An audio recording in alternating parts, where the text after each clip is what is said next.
call this meeting to order for October the 25th, 2021. And I will go and do a roll call. Councillor Foster. Present. Councillor Van Leeuwen. Present. Councillor McElwain.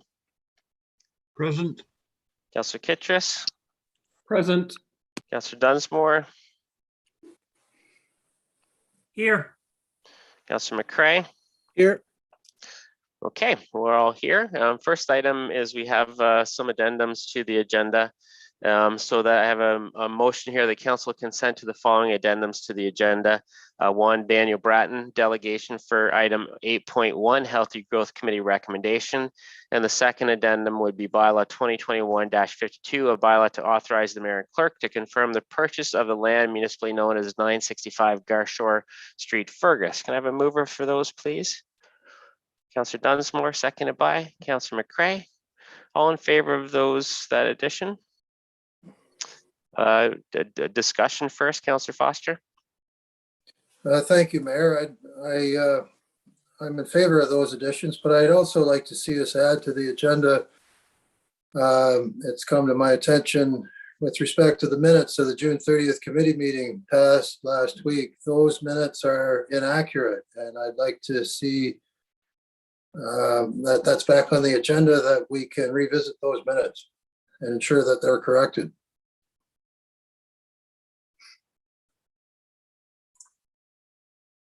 I'm going to ask our clerk about that one. The addendums and corrections of the agenda are addendums and corrections that we have coming through, not an invitation for other addendums and corrections. So sorry, just wait till I'm finished speaking for a second. So I will ask her what our process is. What minutes did you think were there was challenges with, Councillor Foster? June 30th committee minutes, which were passed just 1 week ago and raised by a constituent.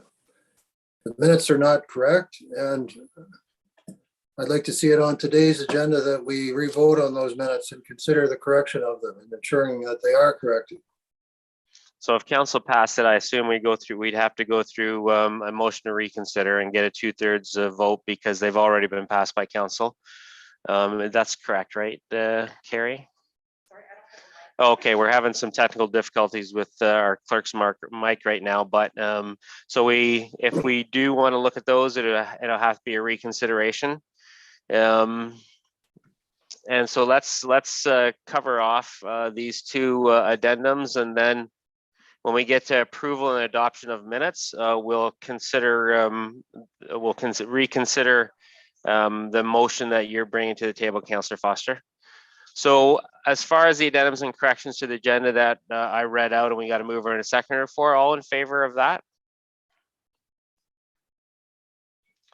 And that's carried. Any disclosure of pecuniary interest under the Municipal Conflict of Interest Act with anything on our agenda today? Okay. So we do have approval and adoption of minutes. We have minutes from our council meeting on September 27th. And a recommendation that the minutes of the council meeting held on September 27th, 2021 be adopted as circulated. Motion, a mover for that, please. Councillor Dunsmore, seconded by Councillor McCrae. All in favor? Opposed? Okay, that's carried. And now the item that Councillor Foster brought up, a motion to reconsider us passing our minutes from which meeting was that again?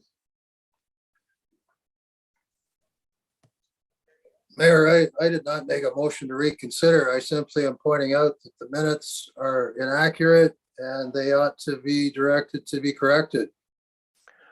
Yeah, and what I said to that is because council's already passed those, that you'd require a motion to reconsider because we've already passed that. The business of council is completed. So that's why we need to reconsider.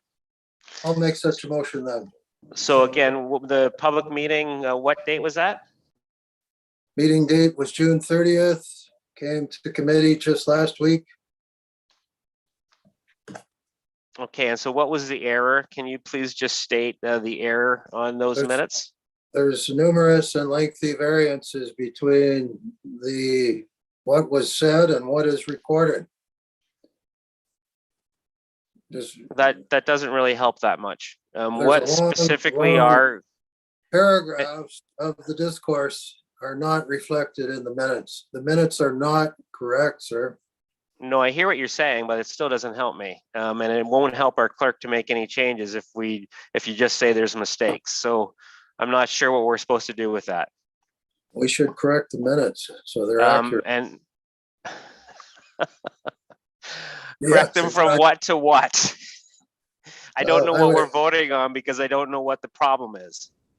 We're voting on that the minutes as tabled are not accurate. They do not reflect the discussion, and they should. And we're voting on directing the clerk to correct the minutes so they accurately reflect the discussion that occurred. Okay, so members of council, help Really me not out. If complicated. you guys were the clerk here, would you know what to do with those minutes right now? What if we referred this to staff for investigation? I mean, we do have a YouTube Exactly. record of everything. So can we refer that back to staff for investigation, Councillor Foster? Certainly. Yes, so moved. Okay, so firstly, we have to approve that we're revisiting a council decision and get a 2/3 vote. So now that we know what the issue is, or sort of, let's call that question first about a reconsideration motion for the June 30th minutes.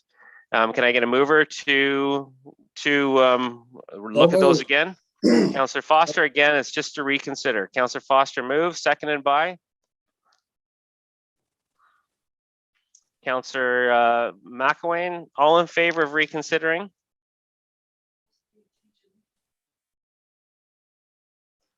Okay, so there's 5 votes to reconsider. All opposed to reconsidering? Okay, so that's the 2/3 vote there. So we will be we can reconsider that decision to council right now. And now, Councillor Foster, do you want to move a motion to have staff review those minutes? Yes, so moved. There's Can I quite get a a large variance, Mayor, Your Worship. There's a large variance between the YouTube recording and the actual minutes. Yeah, no, I got Oh, that. yeah. I got that point. Indeed. I got to move. Got a mover, So seconder for that, please, Councillor Kittredge. All in favor of staff taking a look at those minutes? Opposed? And that is carried. Okay, moving on to our presentations and announcements. First thing that we have on our agenda is a favorite topic of ours, termite information. We have Paul Balfoort for Balson Pest Control Incorporated. Randy or Brett, did you want to introduce Paul for a second so that council knows who Mr. Balfoort is? Sure, I can do that, Mayor Linton. There's been obviously numerous discussions at the council level since we heard from Dr. Miles with his termite report and what we do next. We're in a little bit of a flux, obviously, as a result of Mr. Miles stating that he's not able to carry out the termite management program. And there's been questions as recently at our October 4th pre-budget meeting where council were getting into some detailed questions about the kind of techniques behind pest control and termite management. We thought it would be best for an expert in the field to come and be able to answer some questions from council with knowledge of the technical requirements and limitations. So I'm pleased to introduce Paul Balfour of Balson Solutions, and he's here to talk about termites. Thanks, Brout. Welcome, Paul. Thank you very much. So I've been asked by staff a few different questions, and then to answer a few different questions, which I'm going to do via a brief presentation, and then I can open up to Q&A for you, Mr. Mayor and councillors, and hopefully we can, I can provide some more information. Anyway, just beginning the history of our company, I'm sure some of you are familiar with, some of you are not. We began, myself and a partner, Trevor Aitchison, local Allure boys, found out about the problem of termites in 2012.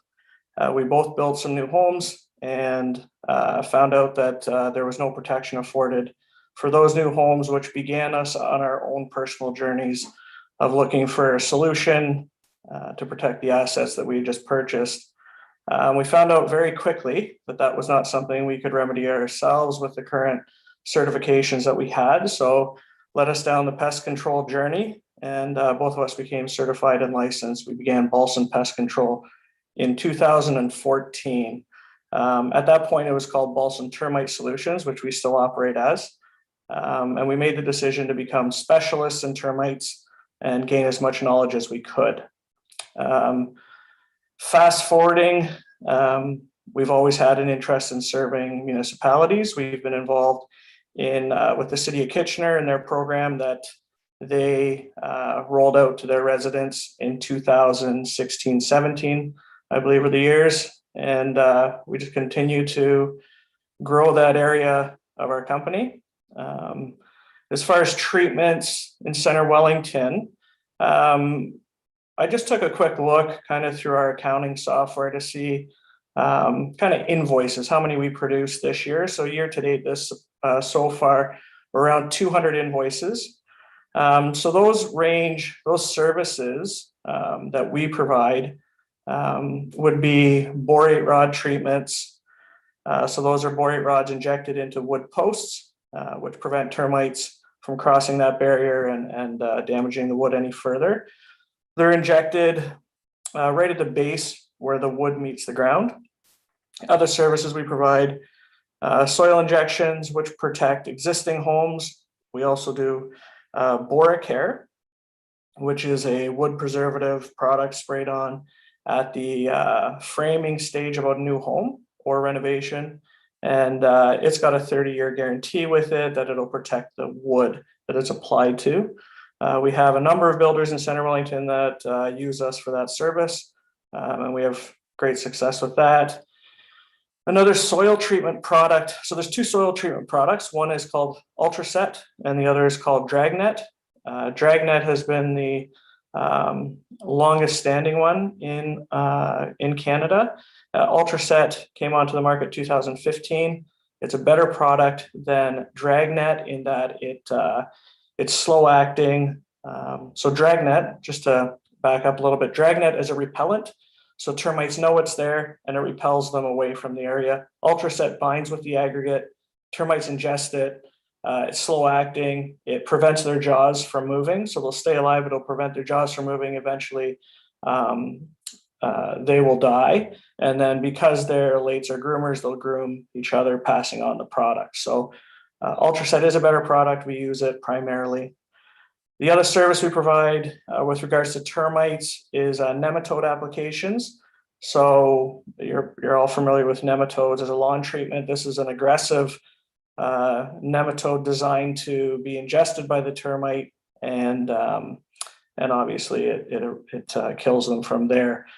The limitations to that are obviously the spring and fall. Like we can't. The weather, the climate is affects the ability to apply it, but also the longevity of it. So we see nematodes as a add-on or part of a pest management program to reduce the population on your property, rather than injecting chemicals in kind of the outlying areas of the places away from your home.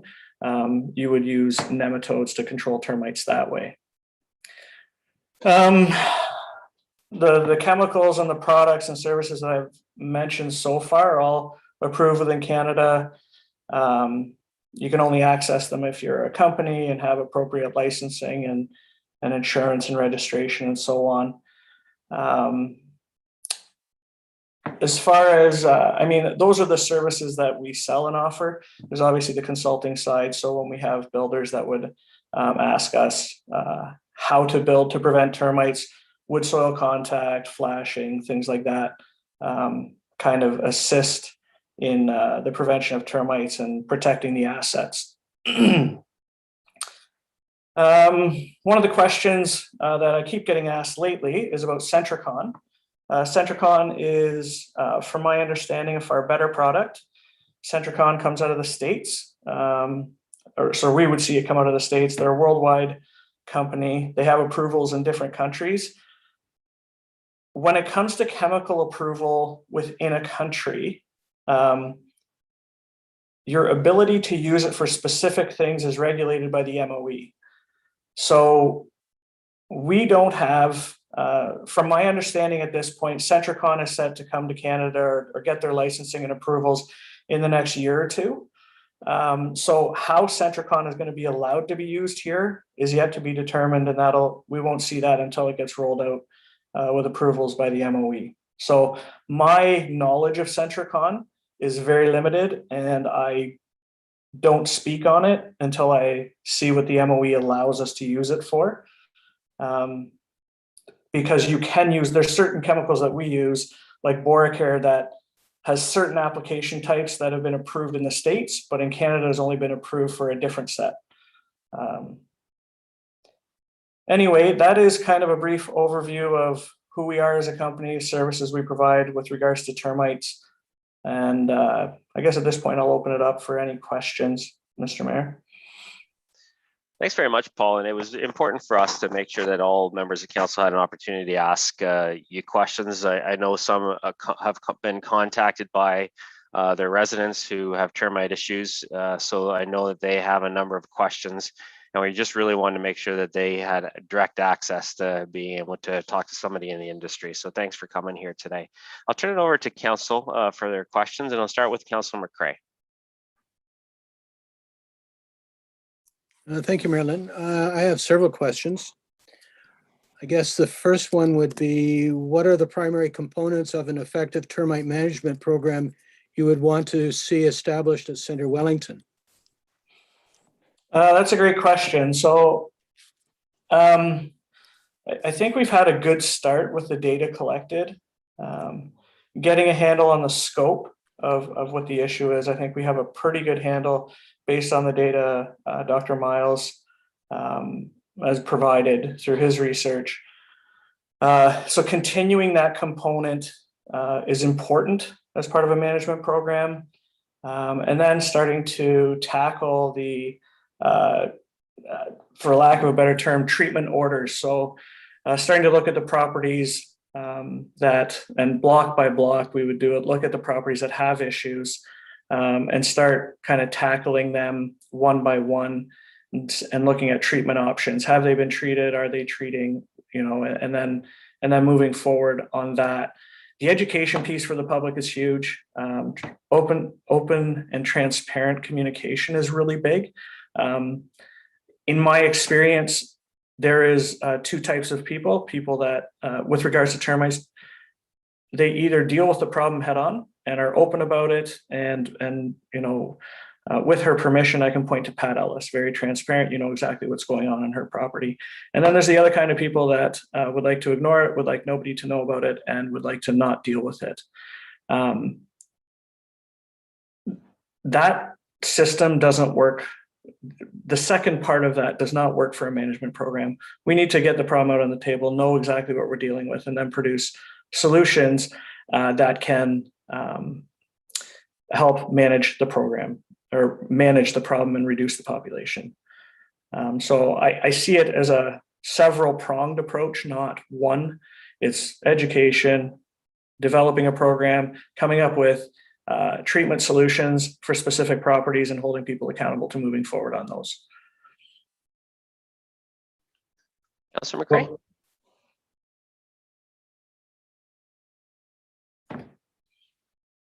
I cannot hear Councillor McCray. Sorry. Currently, we've budgeted only for 5 years to deal with the termites. Do you consider that sufficient to deal with the 480 plus properties Dr. Miles identified? That is specifically those 480 ones that have been identified, I think 5 years is sufficient. This brings up a question that I was asked that I never answered earlier.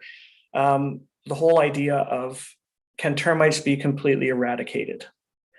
I think at the starting, we got to decide what the end goal is before we can decide how we're going to build the program. To have the idea that termites can be eradicated in the municipality of Center Wellington is unrealistic. To have them managed is realistic. To a level that protects assets, absolutely. So did I answer that question? I agree. Yeah. Sorry, just what I heard of the question is this, Councillor McCray was talking about the years and also the amount of money. If you could just talk a little bit about that from a high level, Paul. Yeah, so from my understanding, when I looked at what you guys had planned for budget, $60,000 a year is not sufficient to create a management program that would reduce the population of termites in Center Wellington, and it would not be sufficient to take care of those 487 homes that have been identified. Councillor McCray? I just wanted to point out that what Mr. Balfourt said about we have to decide the end goal to build the program. I think that's key. I think we need to look at that very closely. And then one other question I had, which was, do you feel the current Ontario Building Code construction requirements to counter termite infestation are adequate? From my recollection, and I haven't read it recently, the building code says that in areas where termites are known to be, there needs to be some sort of management in place to handle the issue. Those are in common layman's terms. Is that what we're referring to? Yes, sort of. If you look at the Ontario Building Code right now for construction in termite known areas, it has, it talks about the bottom step of the stair stringer must rest on concrete. Decks and porches must be minimum 6-inch concrete. Footing or pier wood elements between 6 to 18 inches must be pressure treated. There must be a minimum 18-inch clearance.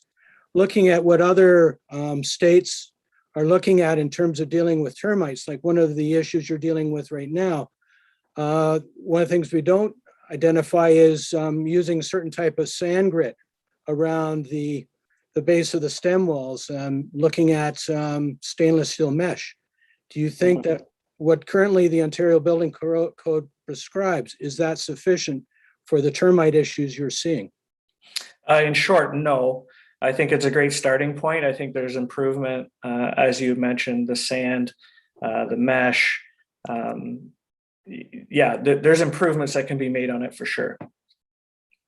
I guess I'm just thinking that might be something for us to consider as part of a termite management program, is having more stringent criteria for new home construction or additions to further protect the assets. I agree. Councillor Dunsmore? Yeah, thank you. Through you, Your Worship. I have a question about the Kitchener program. Can you give us a high-level view of that, what you're doing for them? Are you spraying properties and the city pays for it? Or are you spraying properties and the property owner pays for it? Or is there a co-pay option there? So we were involved. We're not involved in that program anymore. That was a one-year program for us. We were involved in the treatment portion, the soil injection. If termites were found, they were given an order from the building department to comply with whatever that order said. So in soil treatment ones, they would have to do that. If they didn't comply, and I forget the time frame, I'm not sure if it was 60 or 90 days, the municipality would order us to go in and treat the property, and then the municipality would take care of the financial end on it from gaining that money from the homeowner. So that was the approach. Out of all the homes that we did there, we had compliance from all except one, and that fell under an order that we just had to go do, and it got done. Do you know what the average cost per home was? Is it, so I know it's dependent on the size of the home, but have you got a ballpark idea? So average, if between $3,500 and $4,000.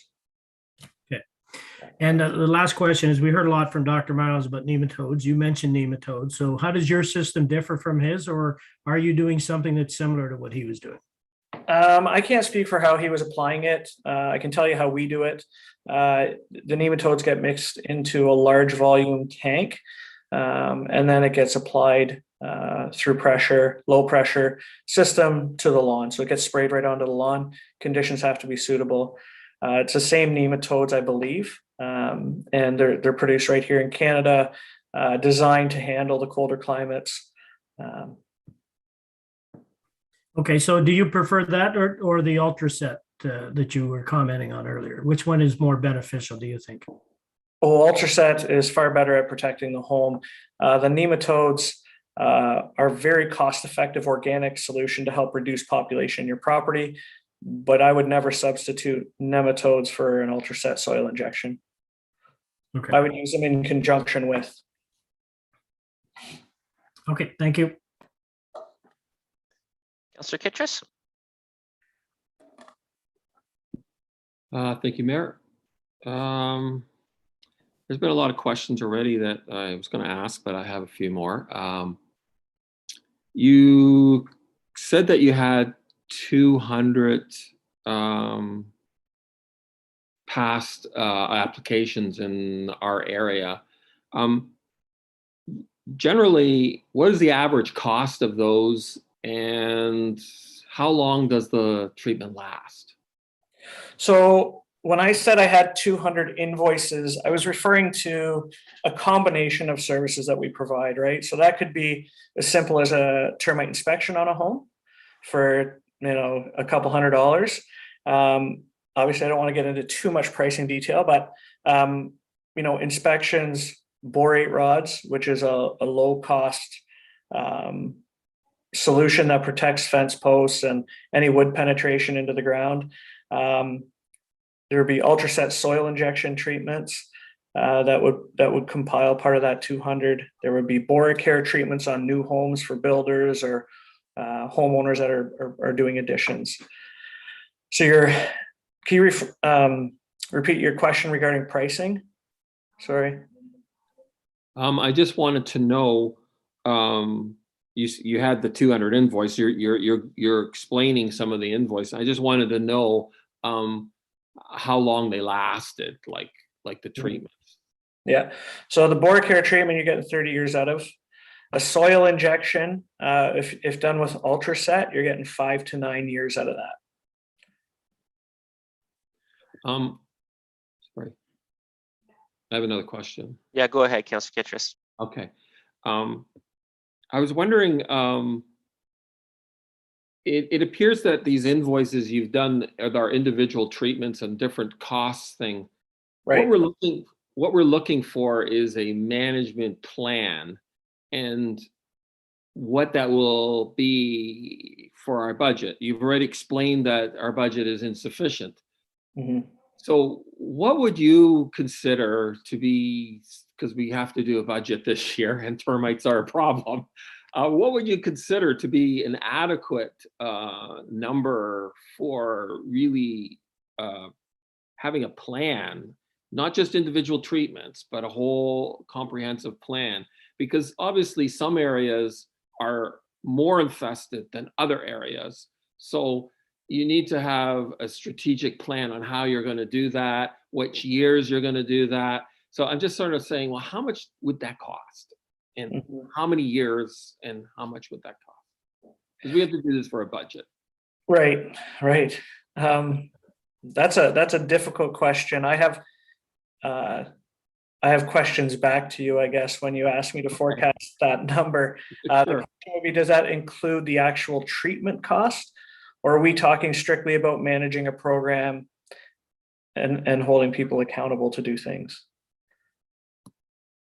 I'm not really sure what the management plan would all involved. I know that Dr. Miles had a plan, and and it was he used that in Guelph, and it seemed to be effective.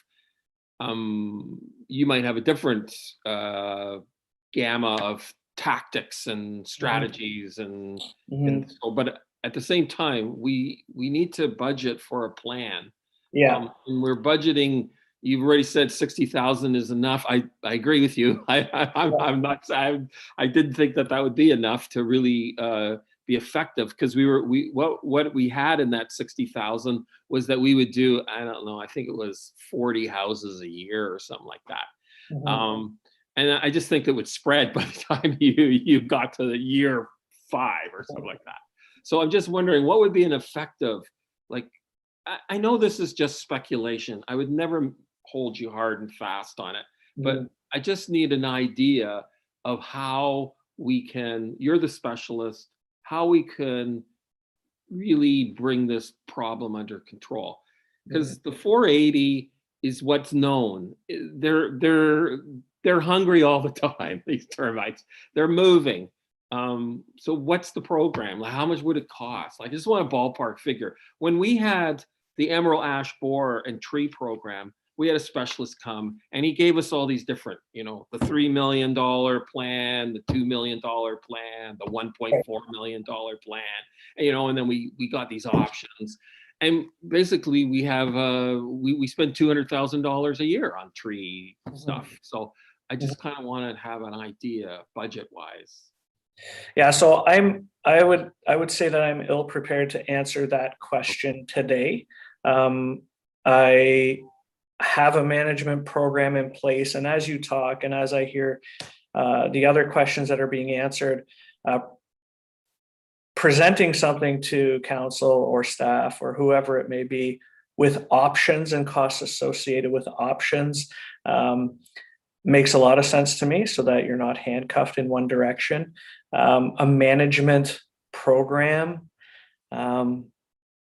I really hesitate to throw a number on it. It's in the couple $100,000 a year is kind of the ballpark, I would think, 200 to 300.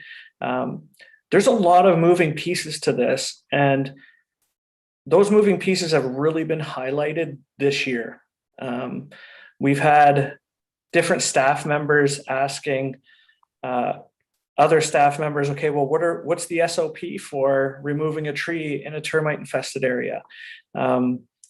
Making sure the education piece is there with the transfer stations on what they do with termite wood. So there's a lot of upfront initial cost, I think, in the first year.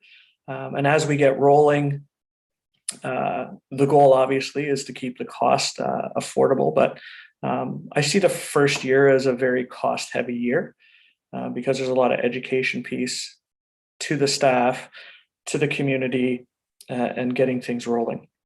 So I'm not sure I answered your question very well, but. Can I have another question? Yeah, Councillor Kittredge. Thank you for your answer. I like when people just say, hey, I can't do it in this 5 minutes that you've given me. But how much would it cost to put forward a proposal like that to us? Because we don't know. We're supposed to be doing this budget and we don't know. And so we had a meeting on October 4th and this termite thing came up. I think Councillor McCrae brought up a lot of very good questions, and he has today. But we have to decide this in the budget. So what would getting tenders and proposals, how much would that cost? How much would that cost for a budget item? Yeah, so we have a consulting fee that we charge by the hour. We break it right down to the minute in the work that we do. I do already have a brief outline of what I would do. If I put 40 hours into building something for the township, I think that would give us something to move forward with, something to at least present, and have some Q&A from there. Councillor McWayne. Thanks, Mayor. Paul, I think you have mentioned this in the past, and I know Dr. Miles believes that a termite management program needs to be done a block at a time. Doing single houses will never get rid of the termites in that block kind of thing. But streets tend to limit their mobility. So if you do a termite program over a single season for a block or a number of blocks, but it's the best way to control them, and that's what he did in Guelph. Is that kind of what you'd be putting together? Yeah, when it came time to address each property within a zone, I would tackle it that way. That would be the strategic approach. Thanks. Also, just to go back to your comments on Centracon, it was approved in Canada in 2017, and the Termite Management Committee worked with our federal government to get it approved. So I think it must be approved for termite usage. I would assume that because I know that the committee disbanded after it got approved. It's just a matter of getting a company to market it, and Canada seems to be the issue, not a approvals scenario. Is that incorrect? I've been talking to Murphy is his last name. I can't remember his first name, but anyhow, he was the chair of the Termite Management Committee when they were working on it. So, and that was my understanding from him. So I have heard the same thing, that it is approved in Canada. Just to give you some understanding of the way chemical approvals and finding a company that would take them on, we as an installer we're the last people to get it. The distributors in Canada. So if Centracon is looking for somebody to distribute that product in Canada, that's a distributor that is outside of who the installers are. So I have heard a whole bunch of things, and the email I got back from Centracon was, yes, in the near future, we will be rolling it out in Canada. I do not know if they have approval from the government, and I do not know what the holdup is. I've heard lots of rumors, but as far as facts go, those are the facts I have from Centracon. Thank you. Councillor Van Leeuwen? Thanks, Mayor, through you. Paul, thanks for coming and doing this presentation. This is an area I don't know a lot about, but most of my questions have been answered by the previous councils and yourself. So thanks for presenting this. Thank you. Councillor Foster? Thank you, Mayor. And thank you, Paul, for presentation. It's quite a significant problem in Ward 3, and I appreciate hearing about it, Paul. Most of my questions too have already been answered, Paul, but just to reiterate an important point, I think, and one important question. I look at this problem spatially in North Fergus, and I want to be clear, Paul. If you treat one house at a time versus treating an entire area, a lot of people ask me about that. Could you just kind of refresh my memory and tell us the best approach there spatially to treat the problem? There's no point treating one house and having the problem migrate to the very house next door, for example. Right. So you have 3 houses in a row, and the person in the middle treats. The termites on that property will die, or in the treatment area will die, but you still have overwinter wood and all kinds of other foraging options for them and the 2 neighbors. So you're not going to, and super colonies, I don't know if you've heard that term before, but there's a certain block in Fergus, there's a super colony there, and they have, a couple of the neighbors are doing treatments and a few of them are not. So that super colony is not seeing enough of an impact that they're going to, turn into a manageable size, right? We need full compliance with this to get this into a place where we're seeing reduced populations. Follow on, Councillor Foster. Thank you, Mayor. My second question, Paul, and I've had this from various residents. A lot of the problem is on the north side of Fergus and the north side of Elora. Do these termites tend to migrate across fairly significant river gorges? Will we see it in South Fergus and South? I know we're seeing it a little bit in South Elora. Do they migrate across the river gorge, Paul? I don't know how they get across the river. I know that they are. Human transfer is part of that too, right? So you build a house in the north end of Fergus, you excavate, you call your buddy and say, hey, I know you wanted some fill. And you kindly transfer your termite filled aggregate over to his property. Same with root balls, right? Like you get hostas with root balls and you want to give them to your children in their new home when you move it down. So I don't know if they go under the riverbed, or I don't know how they get transferred, but there is significant termites on both sides of the river, for sure in Elora. There's no shortage of them on both sides. And in Fergus, there is some on the south side of the river.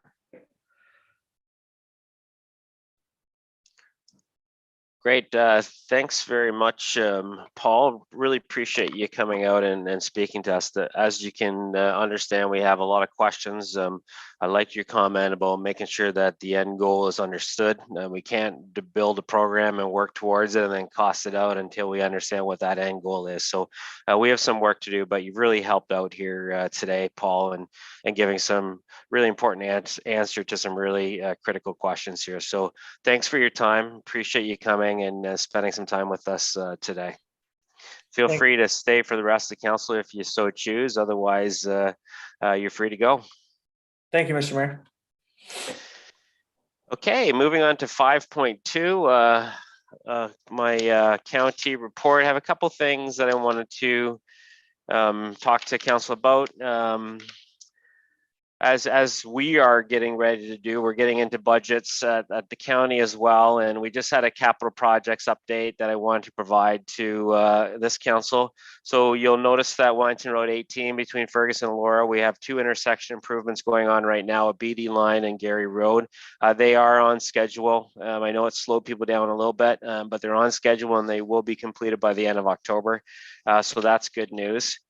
At our police services board meeting, we had a presentation about human trafficking, and this was done by the Wellington County OPP in partnership with Victim Services Wellington and Crime Stoppers Guelph Wellington. So the purpose of this session was to really create awareness of a human trafficking sexual assault problem that we have in our community. And the reason that this partnership wanted to come to the county, to police services board, is to really identify that there is a myth out there that this is a Toronto issue. And that's not true. There's a lot of recruitment that happens in isolated rural communities, and that people are transported from rural areas to the urban centers using our major highways. So our proximity to the 401 is making this area appealing to traffickers. And remote rural locations are an ideal place for traffickers to isolate victims. So we heard a lot of very unsettling and very difficult stories from the OPP about things that are happening in our area. And it is important for township councillors to be aware that this is happening, and that our OPP are aware, and that they're working with Victim Services Wellington as well as the Crime Stoppers to try to identify and make positive difference in this issue. So the purpose of them coming to council and the purpose of the program that they're involved in is 2 things. The first is to support victims and survivors of human trafficking. The second is to make sure that we're providing training to the police and community partners in trauma-informed approaches. So you have to deal with this a little bit differently. So it was good for us to hear this at a county level, and I just wanted to make sure that our town councillors were aware of this, and that that we know this is an issue across the county. A little bit about County Remembrance Day events in partnership with our local legions. So Wellington County Remembers memorial markers will once again be going up in front of the museum. They'll be installed right after Halloween, and they'll stay there until Remembrance Day. A ceremony in partnership with the local legions across the county will be taking place in front of the museum on November 5th, starting at 10:30. So feel free to come and join that. In addition, the annual public candle lighting ceremony, which is very impactful, will again take place at sunset on November the 10th. So all members of council are invited to those events, as well as our own township events. And that's all from me as far as the county goes. Committee updates, Councillor Foster. Thank you, Mayor. I just wondered, Mayor, may I ask you a question regarding your report?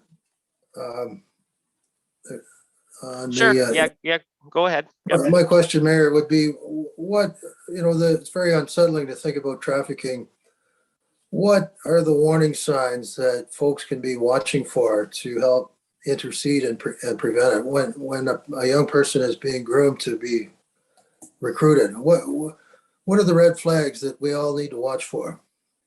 Yeah, firstly, I'll make sure that I send you a link to the presentation that was given to the Police Services Board, because it does explain some of those things in detail. And that's a really good question, Councillor Foster. One of the things that social media is becoming prime ground for some of this grooming and some of this stuff to be happening. So as parents, need to understand what your kids are involved in when it comes to social media. One of the examples that was given by the Crime Stoppers at the presentation was a lot of youth have hundreds and thousands of friends or people who are following their social media pages. And things that start off by simple questions, they easily get into inappropriate conversations that are had with complete strangers. And so there's lots of cases where social media is being used, and that's kind of the number one target right now, and something that that Crime Stoppers, in addition to Victim Services Wellington and the OPP, when they do presentations to high school, that's one of the things that they're focusing a lot on. And so if there's any people are concerned by that kind of behavior, there is a numbers that are included in the package that was presented to the OPP. And I'll forward that on to all individual councillors so that they can be aware of it, because this is something that as leaders in the community, we definitely need to keep our eyes open for. Thank you, Mayor. My report, Center Wellington Hydro, we're underway with our cost of service application. That's a process that's underway to set the hydro rates over a 5-year period. I'll have more to say about that down the road, but it's a normal process that we're going through. Center Wellington Seniors, our committee continues to meet. Nothing really significant to report. Our seniors are hopeful that we'll soon get more programming offered. We have some programming online, but nothing material to report. Thank you, Mayor. Thanks, Councillor Foster. Councillor Van Leeuwen. Thanks, Mayor. Through you. I have nothing really new to report. I think we have our Healthy Growth Committee recommendations on the table today, and both Healthy Growth and Center Wellington Economic Development Committee continue to work forward with their plans. So thanks. Thanks, Councillor Van Leeuwen. Councillor McElwain. Thanks, Mayor. We had our, I don't know if it's quarterly or 3 times a year, we have a recruitment meeting for Groves Hospital. And we had one a week ago or so. And just a quick report from there, they are stressed, I think is the word that Dr. Gower used. They've been overworked over the last while. They do have some surge funding for COVID, but they don't have any extra bodies to fill the need. And so people are working overtime, and so appreciate the work they're doing. The number of patients without a healthcare provider is not too bad, but it is up some from July. We had on the Healthcare Connect, there was 468 as of middle of October. So that's up some from July, but it's not as high as it has been in the past. The concern is that there's a lot of people don't go to Healthcare Connect, so that they don't really have a real number for what, a real feel for what the real number is. But other than that, everything is going forward, and then everybody's enjoyed the new hospital, and all is well. Thanks, Councillor McElwain. Councillor Kittredge? The community housing, the motion was passed last week, and that was just some new members on the board. I have nothing to report. There's no farm meetings. Thanks, Councillor Kittredge. Councillor Dunsmore? Yeah, I've Councillor Van Leeuwen has talked about economic development. Councillor McElwain talked about the hospital. So I'll just focus on the CSAC and the Fergus BIA. So the Fergus BIA had approved their budget, and they're moving forward with some campaigns for Shop Local, and they've got their Sip and Shop that's coming out at Christmas time again. So when they're working with our staff on what's needed for that, as well as the banners being hung up in the downtown core. So they're moving along quite well. As far as CSAC goes, we've got our community grants file this morning, which is part of our annual budget process, the community grants that are given each year. The applicants have come in, and so it's quite a large file. I noted that it couldn't come by email, so we'll have to go on the website and download each application, and the committee will look at that and then present that to council during the budget process. And the other item you will find later in this meeting that's coming forward by from Kendra. So those are the only things to report from those committees. Thanks, Councillor Dunsmore. Councillor McCray? Thank you, Mayor Linton. There was no QMS meeting this month, and the outcome of this month's Healthy Growth meeting is one of today's agenda items. Key highlights from the GRCA board meeting. The board received an update on the September 22nd, 23rd flood event generated by 50 to 120 millimeters of rain over a 24-hour period within the watershed. The primary affected areas during this flood event were the communities of Drayton, Wellesley, New Hamburg, Air, and trailer parks along the Southern Grand River. Urban flooding occurred along Schneider Creek and Kitchener's Huron Road area near the region of Waterloo Museum. The flow response from this event required operation of all the large dams and the smaller dams, including Wellesley, New Dundee, Laurel Creek, and Rockwood. The board received as information a staff report outlining the Ministry of Environment, Conservation and Parks October 4th release of its Phase 1 regulations and timelines to implement amendments to the Conservation Authorities Act. There was some good news in this. These regulations include mandatory programs and services, transition plans and agreements for programs and services under Section 21.1.2 of the Act, and rules of conduct in conservation areas. Based on public consultation feedback for the Phase 1 regulations, the following changes of significance were made. Removal of the requirement for conservation authorities to establish a community advisory board to provide advice to conservation authorities. Extending the timeline for conservation authorities to complete the transition period for the new levy funding framework to January 1st, 2024. Low maintenance passive recreation such as trails would include the Lower Cataract Trailway. Bird watching is included as part of the mandatory programs and services under conservation and lands management. There was some concern this wouldn't be identified as part of this. Finally, timelines related to mandatory program and services deliverables are extended to December 31st, 2024. These deliverables include watershed-based resource management strategy, conservation area strategy, lands inventory, ice management plan, operational management plans, and asset management plan for natural hazard management infrastructure. That's it.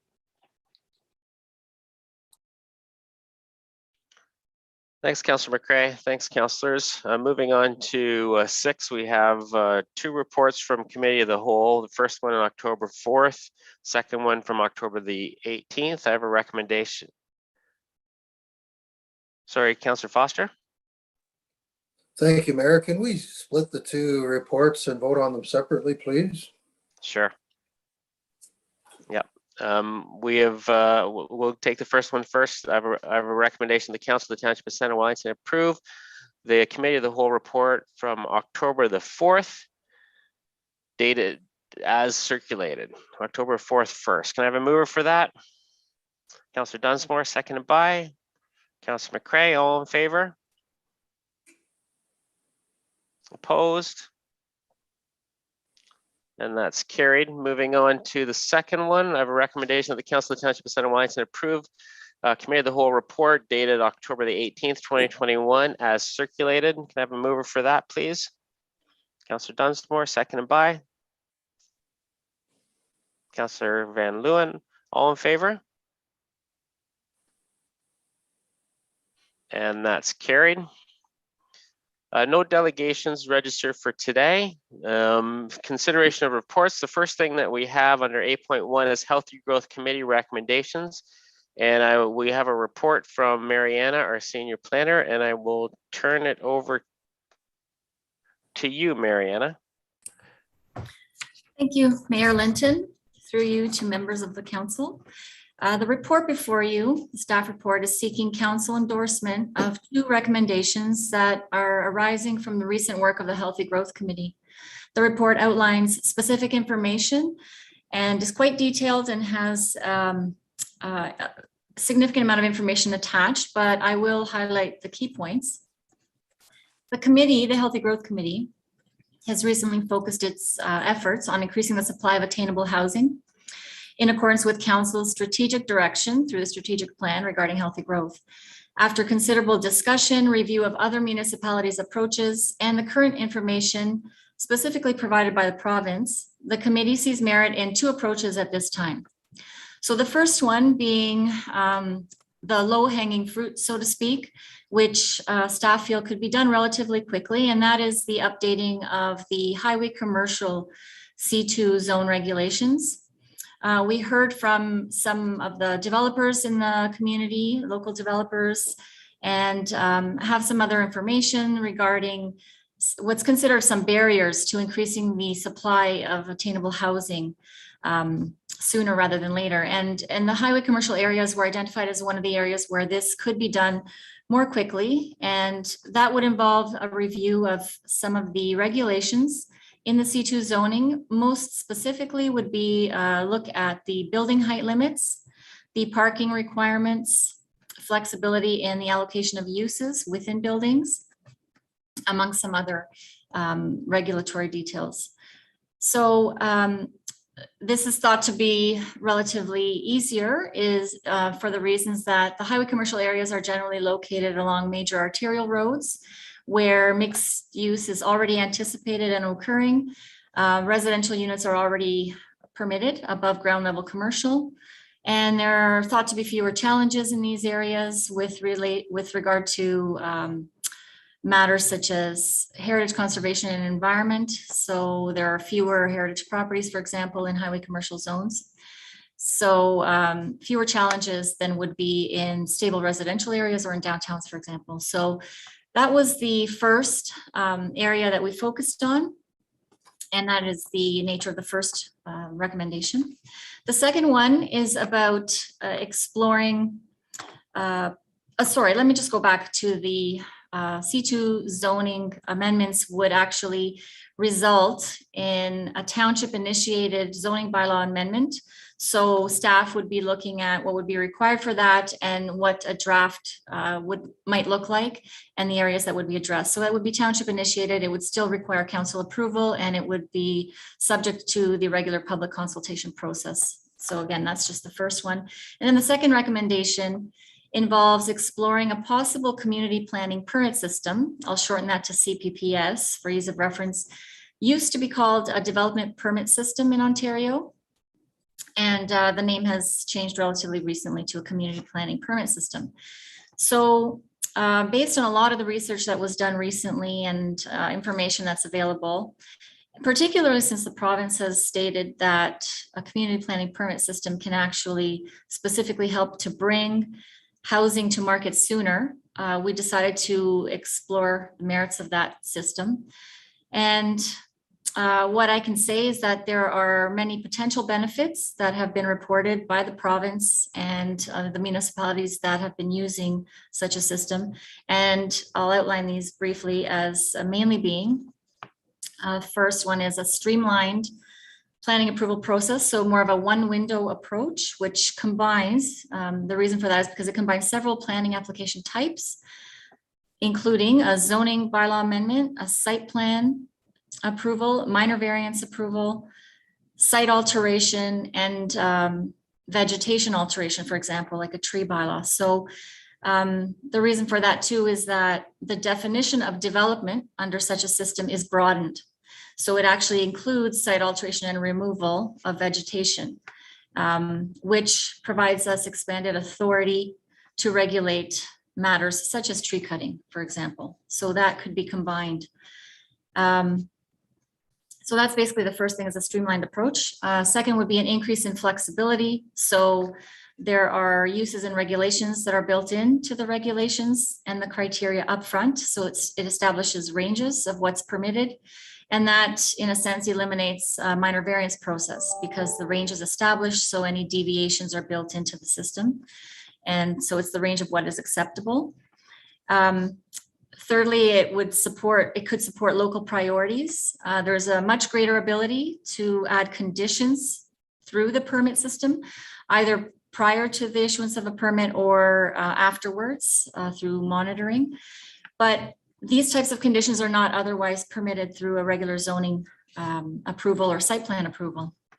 For example, requiring a certain percentage of new units to be affordable, requiring tree protection and compensation, heritage protection, bicycle or active transportation facilities, service facilities, or other community benefits. So those could be added as conditions of approval, provided they're considered reasonable and identified upfront. So there's also an ability to have a complete application here, process, and require specific studies and criteria to be met. So it gives a lot more teeth to what we could ask for upfront as part of a complete application. It also provides predictability. So predictability and certainty and transparency to the community and to property owners, landowners, developers as to exactly what is expected, so that the expectations, rules and regulations are clear. They're made upfront through community consultation towards a community vision. The appeal process is built in upfront so that once the system is in place and a bylaw is established, it can be appealed, and by anybody who was involved in the process and who made submissions to council. And then the certainty comes in that after it is established and any appeals are dealt with, the development permit system, or sorry, community planning permit system is in place, then there's no ability to appeal an application once it comes in, except by the applicant. So it provides more certainty. For example, if a developer meets all the criteria that are set out up front, then they're pretty much guaranteed a permit.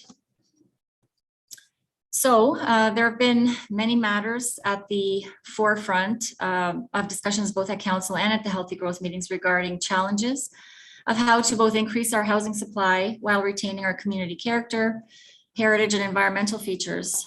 The current information is strongly pointing to CPPS as a possible solution to address many of these issues, including a push from the province for municipalities to consider such a system to address community goals.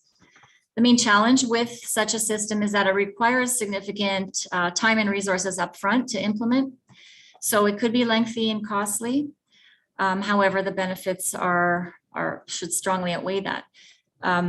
There are several municipalities that have established such a system, and some were included in the staff report as examples, including Gananoque, Carlton Place, Brampton, Lake of Bays, and more recently Huntsville is undergoing their process, and many more are following suit. So in summary, the Healthy Growth Committee is recommending that council endorse the 2 recommendations made in this report so that staff and the committee can continue pursuing these 2 approaches to bring back further information for both the highway commercial zoning amendment and a potential CPPS to address the township's goals of healthy growth, increasing the supply of attainable housing while maintaining the character of the community.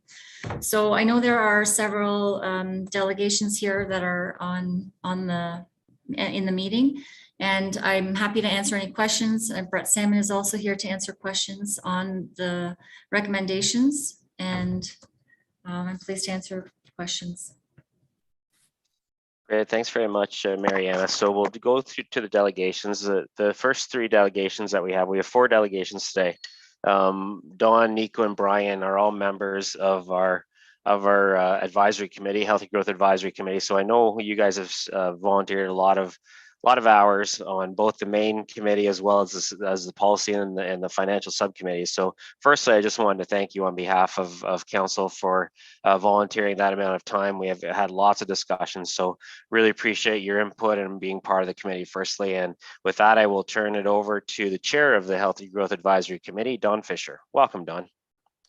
Thank you, Mr. Mayor, members of council. And yes, I'd just like to reiterate before I get started your comments on the committee members and acknowledge their effort and acknowledge everything that they put into this up until now and presumably continuing for the rest of their mandate, as well as the councillors who've been on and are on the committee now. All your input has been extremely valuable and we're very appreciative. I don't have a lot to add to Mariana's report. It's very comprehensive. I think it does capture the flavor of the discussions at the committee around these issues. The 2 that are the subject of the recommendations, as well as I think it's alluded to, the other part of this would be a community improvement plan amendment to deal with attainable housing, which is already in the works. So there's no specific recommendation around that, but that's also seen as a very important step. The key takeaway, I think, that I believe the committee would want to emphasize to you is time, urgency. I think we've seen very clearly, going back to the recent federal election campaign, to provincial policy for the last couple of years, to activities at the county level, and now here, that attainable housing or the lack thereof is an immediate issue. We're in the crunch right now. I don't know if it qualifies as a crisis or not. I guess it depends on your point of view, but the need for action is now, and pretty well every level of government recognizes that. And these recommendations before you, if approved, simply start the ball rolling on processes to get something to you for final approval for implementation.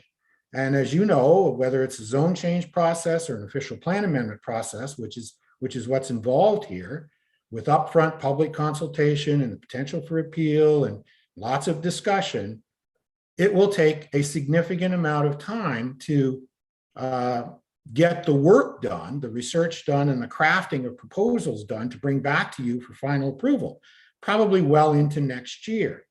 And then if those things are implemented and put in place, it will take more time to determine whether or not they're having any effect, and whether or not they're having an effect on the market that is in line with what we hope and what we expect, but we really don't know. And that is to increase the supply of attainable housing in Center Wellington. So you're looking at dealing with an immediate crisis, or not crisis, but an immediate issue that does have urgency. And even if we act as quickly as possible going forward, we're not going to see probably any results from these actions for some significant amount of time. So again, we want to impress upon you the need for speed, the need for a decision to give staff the authorization to proceed with these processes as soon as possible and get the resources they need to do it, because even with the best of intentions and even moving as quickly as possible, it's going to take a lot of time to get these things in place. And as we go along through the processes, and Mariana alluded to it, we see other things coming forward that will feed into these things, specifically potential financial incentives, potential additional zoning changes, who knows?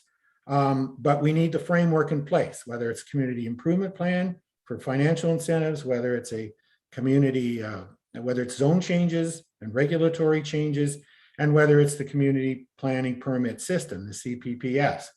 Because what we heard very loud and clear from the people who spoke to us, and it was a bit of a surprise to me, is that changes to approval procedures, streamlining, saving time, and then giving greater certainty for a decision that under CPPS is made at the local level is of equal or greater importance to a developer or a builder for bringing this kind of product onto the market as potential financial incentives. So these are all very important things to do, and we need to start doing them now. And that's the thrust of these recommendations. Nothing is decided, it's not a given that we're going in that direction, but it's a direction that the committee thinks is worthy, very worthy of investigation and moving ahead with to see where we are and getting something in place as soon as possible, which will be well into next year, so that we can start to measure the impact in terms of our goal of a greater supply of attainable housing. So I think that's really all I want to emphasize today. And with that, happy to answer any questions. Thank you. Thanks very much, Don. And I'll turn the floor over to Nico. Welcome, Nico.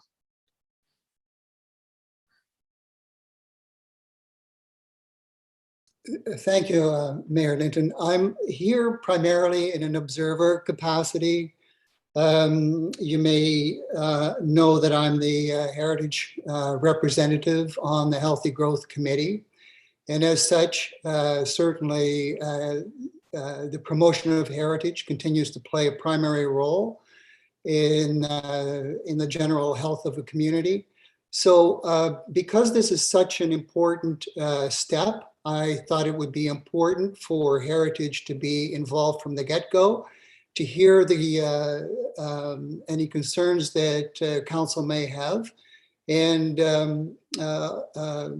take all those, take that input into consideration in terms of how this will ultimately play itself out. And beyond that, I really don't have much to add. I'm confident that Mariana has done a very admirable job in explaining everything to you. Thank you, Nico. Thanks for joining us today. Really appreciate it. Bryan.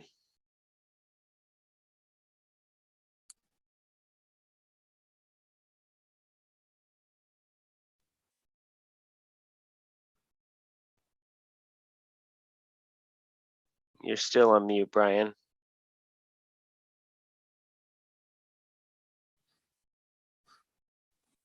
There we go.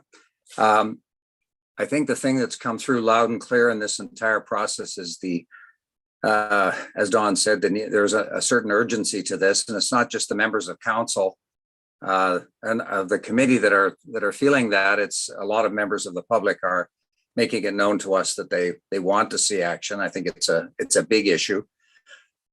As a former marketing and public relations person, my emphasis would perhaps be on the idea that as we move forward and seek and look at various alternatives, that we publicize what we're doing well. We, in other words, we're transparent, and that we're making it clear to the people that this is something that the Township of Center Wellington supports, because I think people are really looking for a lifeline. Thank you.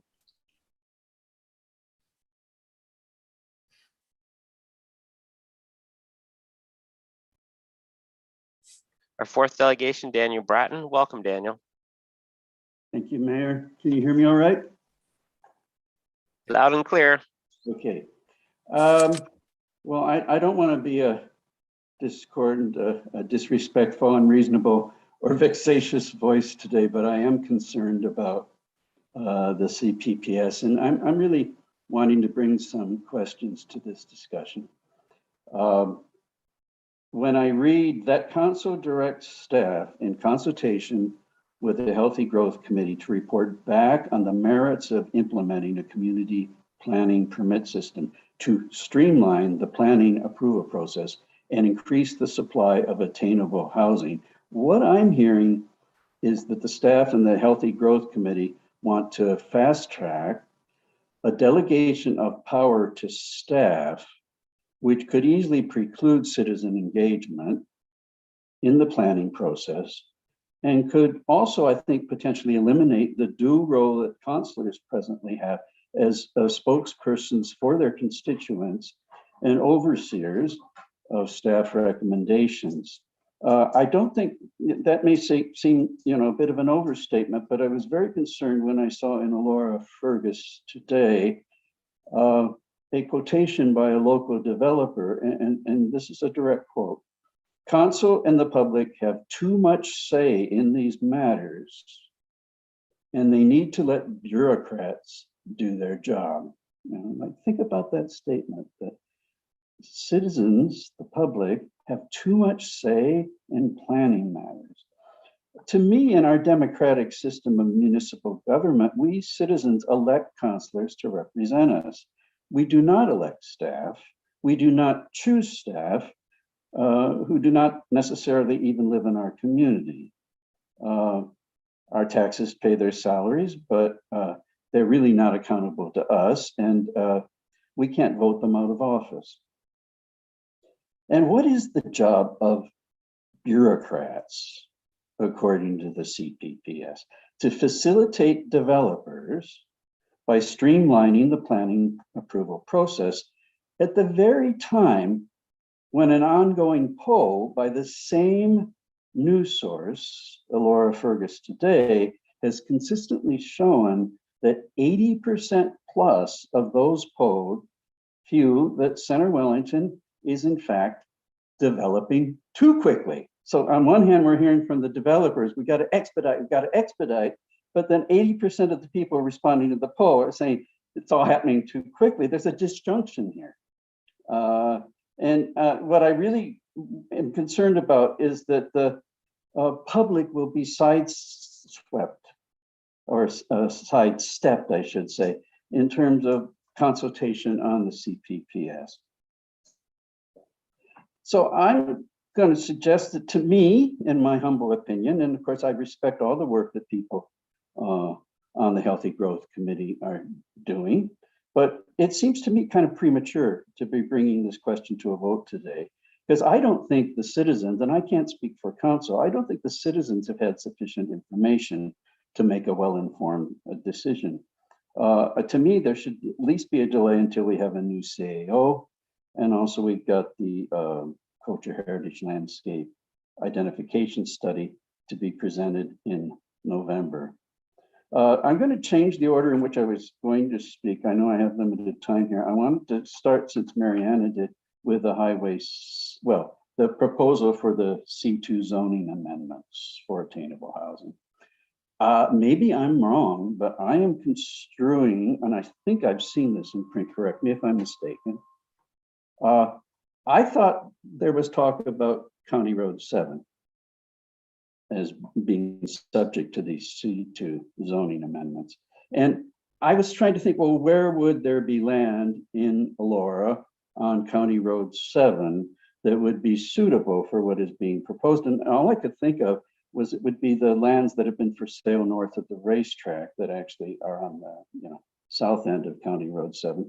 And now we see the Newland Mill is being demolished, or appears so. When I hear we would have to build up, I'm reminded of nodes 4.1.3.1 in the growth management study of 2018. What I'm visualizing here are possibly like 5 or 6 story structures. And I'm rather concerned when I envision that about the impact that that would have on traffic, because I live on County Road 20 and I go to Alora every day. And during the pandemic, it hasn't been quite so difficult getting out of DARS or the hardware, but at rush hour in pre-pandemic days, I often had to wait a very long time to get out of that commercial parking lot. Also, of course, now we have the Highway 6 bypass as an alternative truck route, so we have increased traffic from trucks. And I also recently voiced my concern to the county about, I think it's a 10-year plan, but I'm not sure, again, correct me on this, to widen County Road 7 to 4 lanes, including the high-level bridge. And that's very concerning to me that the county is planning. If we build these 6-story buildings on the sites that I just mentioned in the name of attainable housing, and then you have all that additional traffic, then it's going to be further justification for the 4-lane highway and support for the 4-lane high-level bridge, which to my knowledge has not in any way at this point been a matter of consultation with the 6 nations. And it's going to have to be, given what's happening lately. That high-level bridge is right over the Grand River. It's a spiritual site. It's where water meets rock. It's got a long history of lore in terms of Indigenous people. So I think, every cause has an effect. And so these are some of the questions I'm asking. So I want to quickly return to, if I may quickly,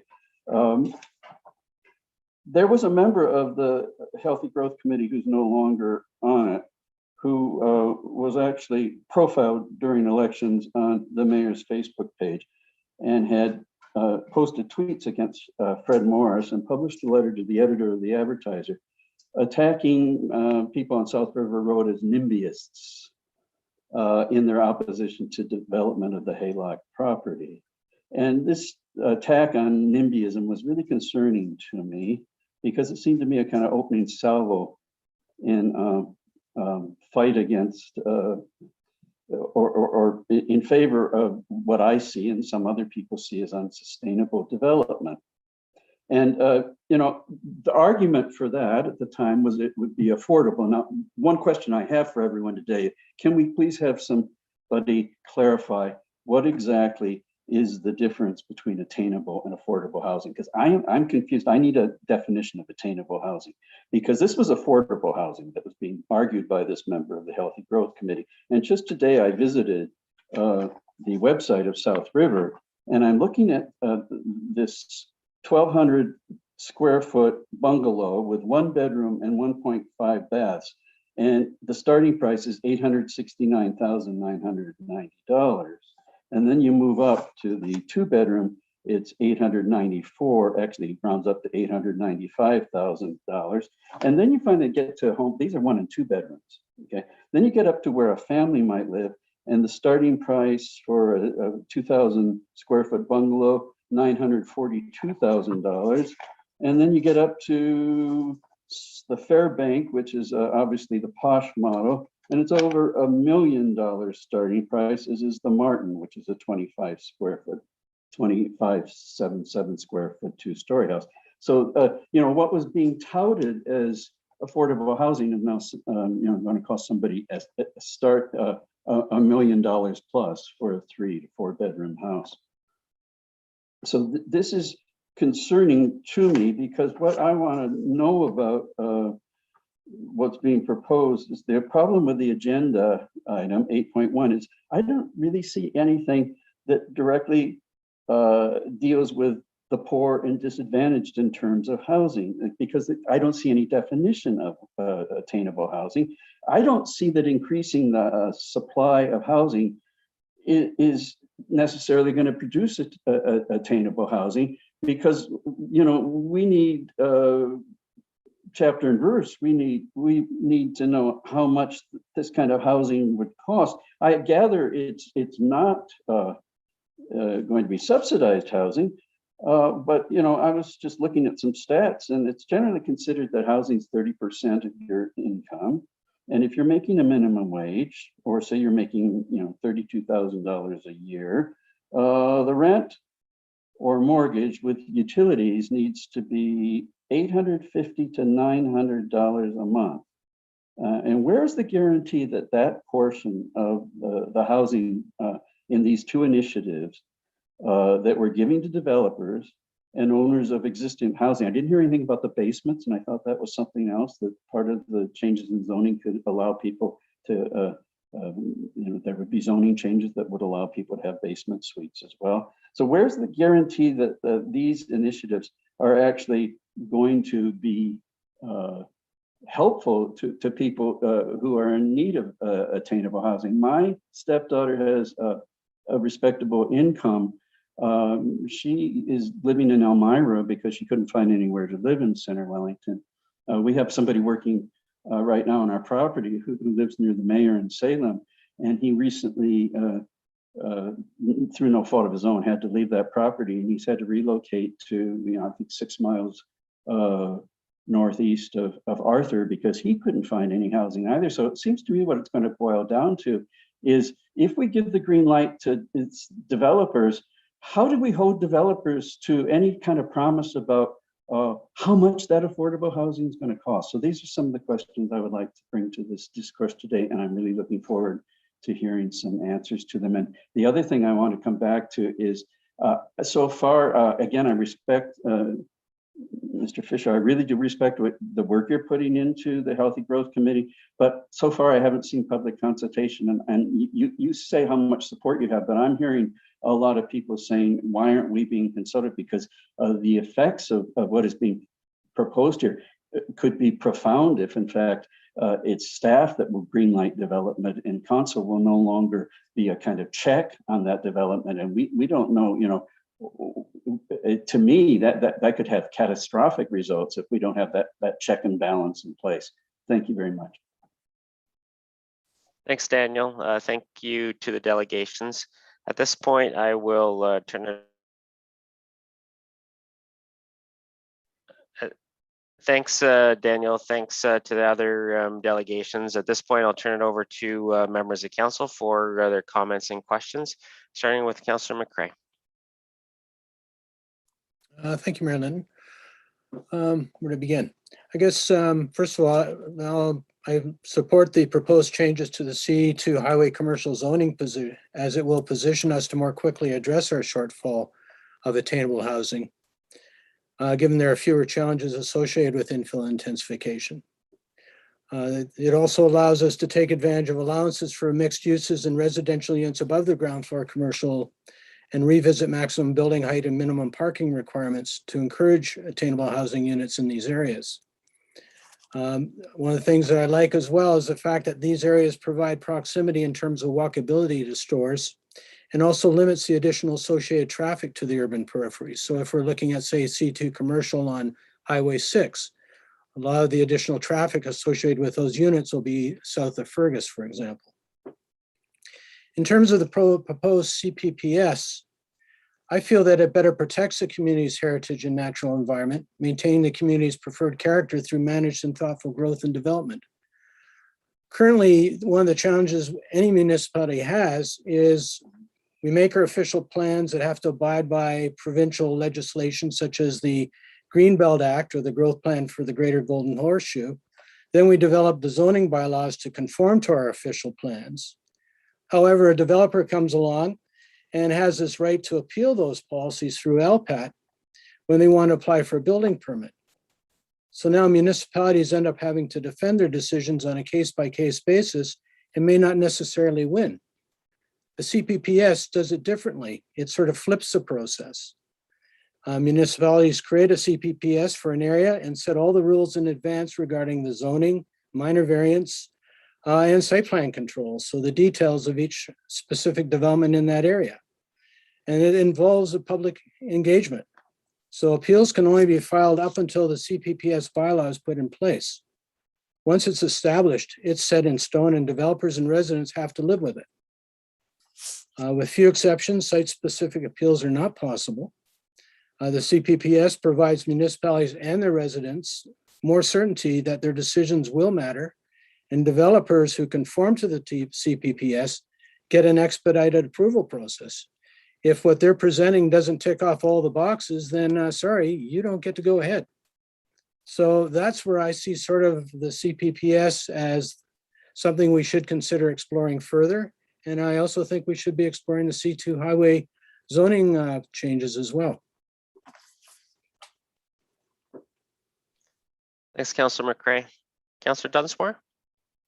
Yes, thank you, Mayor, through you. Mariana, you're asking us for two things here, and both of those items, the C2 highway planning and the CPPS, you're just asking for council to direct staff and the committee to explore these options and present back to council before we approve those. And is it fair to say that there will be community engagement when you are exploring these? Marianne? Thank you, through you. Yes, that's correct, Councillor Dunsmore. We're looking for direction. Before we go too far down the road any further at the Healthy Growth Committee, we're just looking for council to endorse the work that we're doing, because it would require a significant amount of additional work. The Healthy Growth Committee meetings are public. They're open to the public. Anything that's discussed there, the public has an opportunity to see, as has been reported often in the media through those meetings. So the public has an opportunity to speak through the Healthy Growth Committee, to watch those meetings, and anything that comes to council would also be subject to public consultation as it is today. So anyone has the opportunity to speak to the items.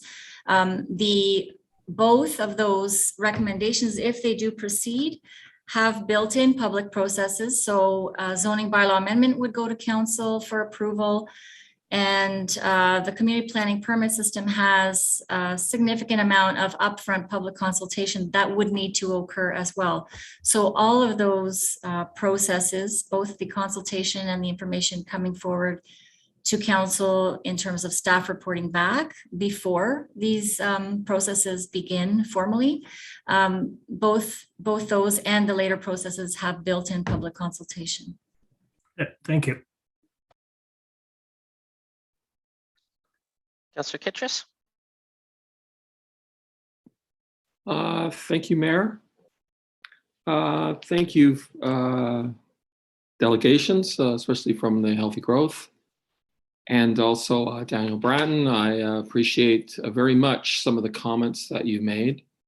I have similar concerns about direction that this is going. I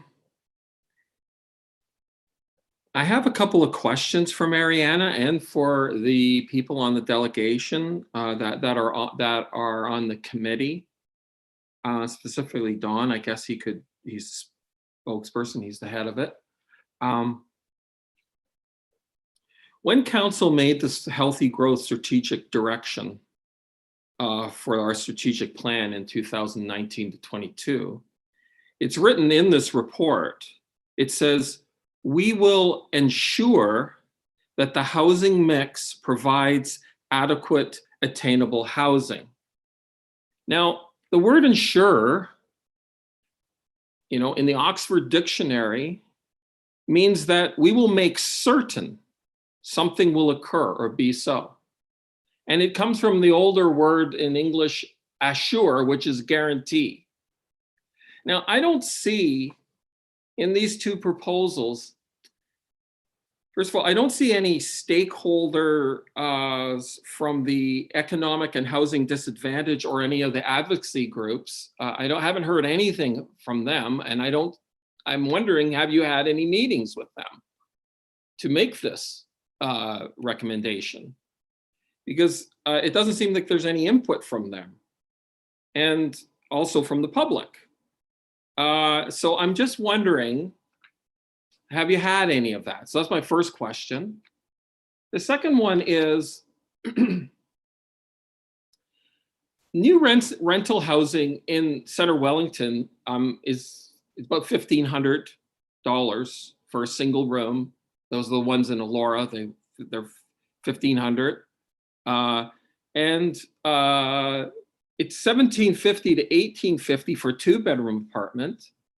And it's $2,100 to $2,200 for a 3-bedroom apartment.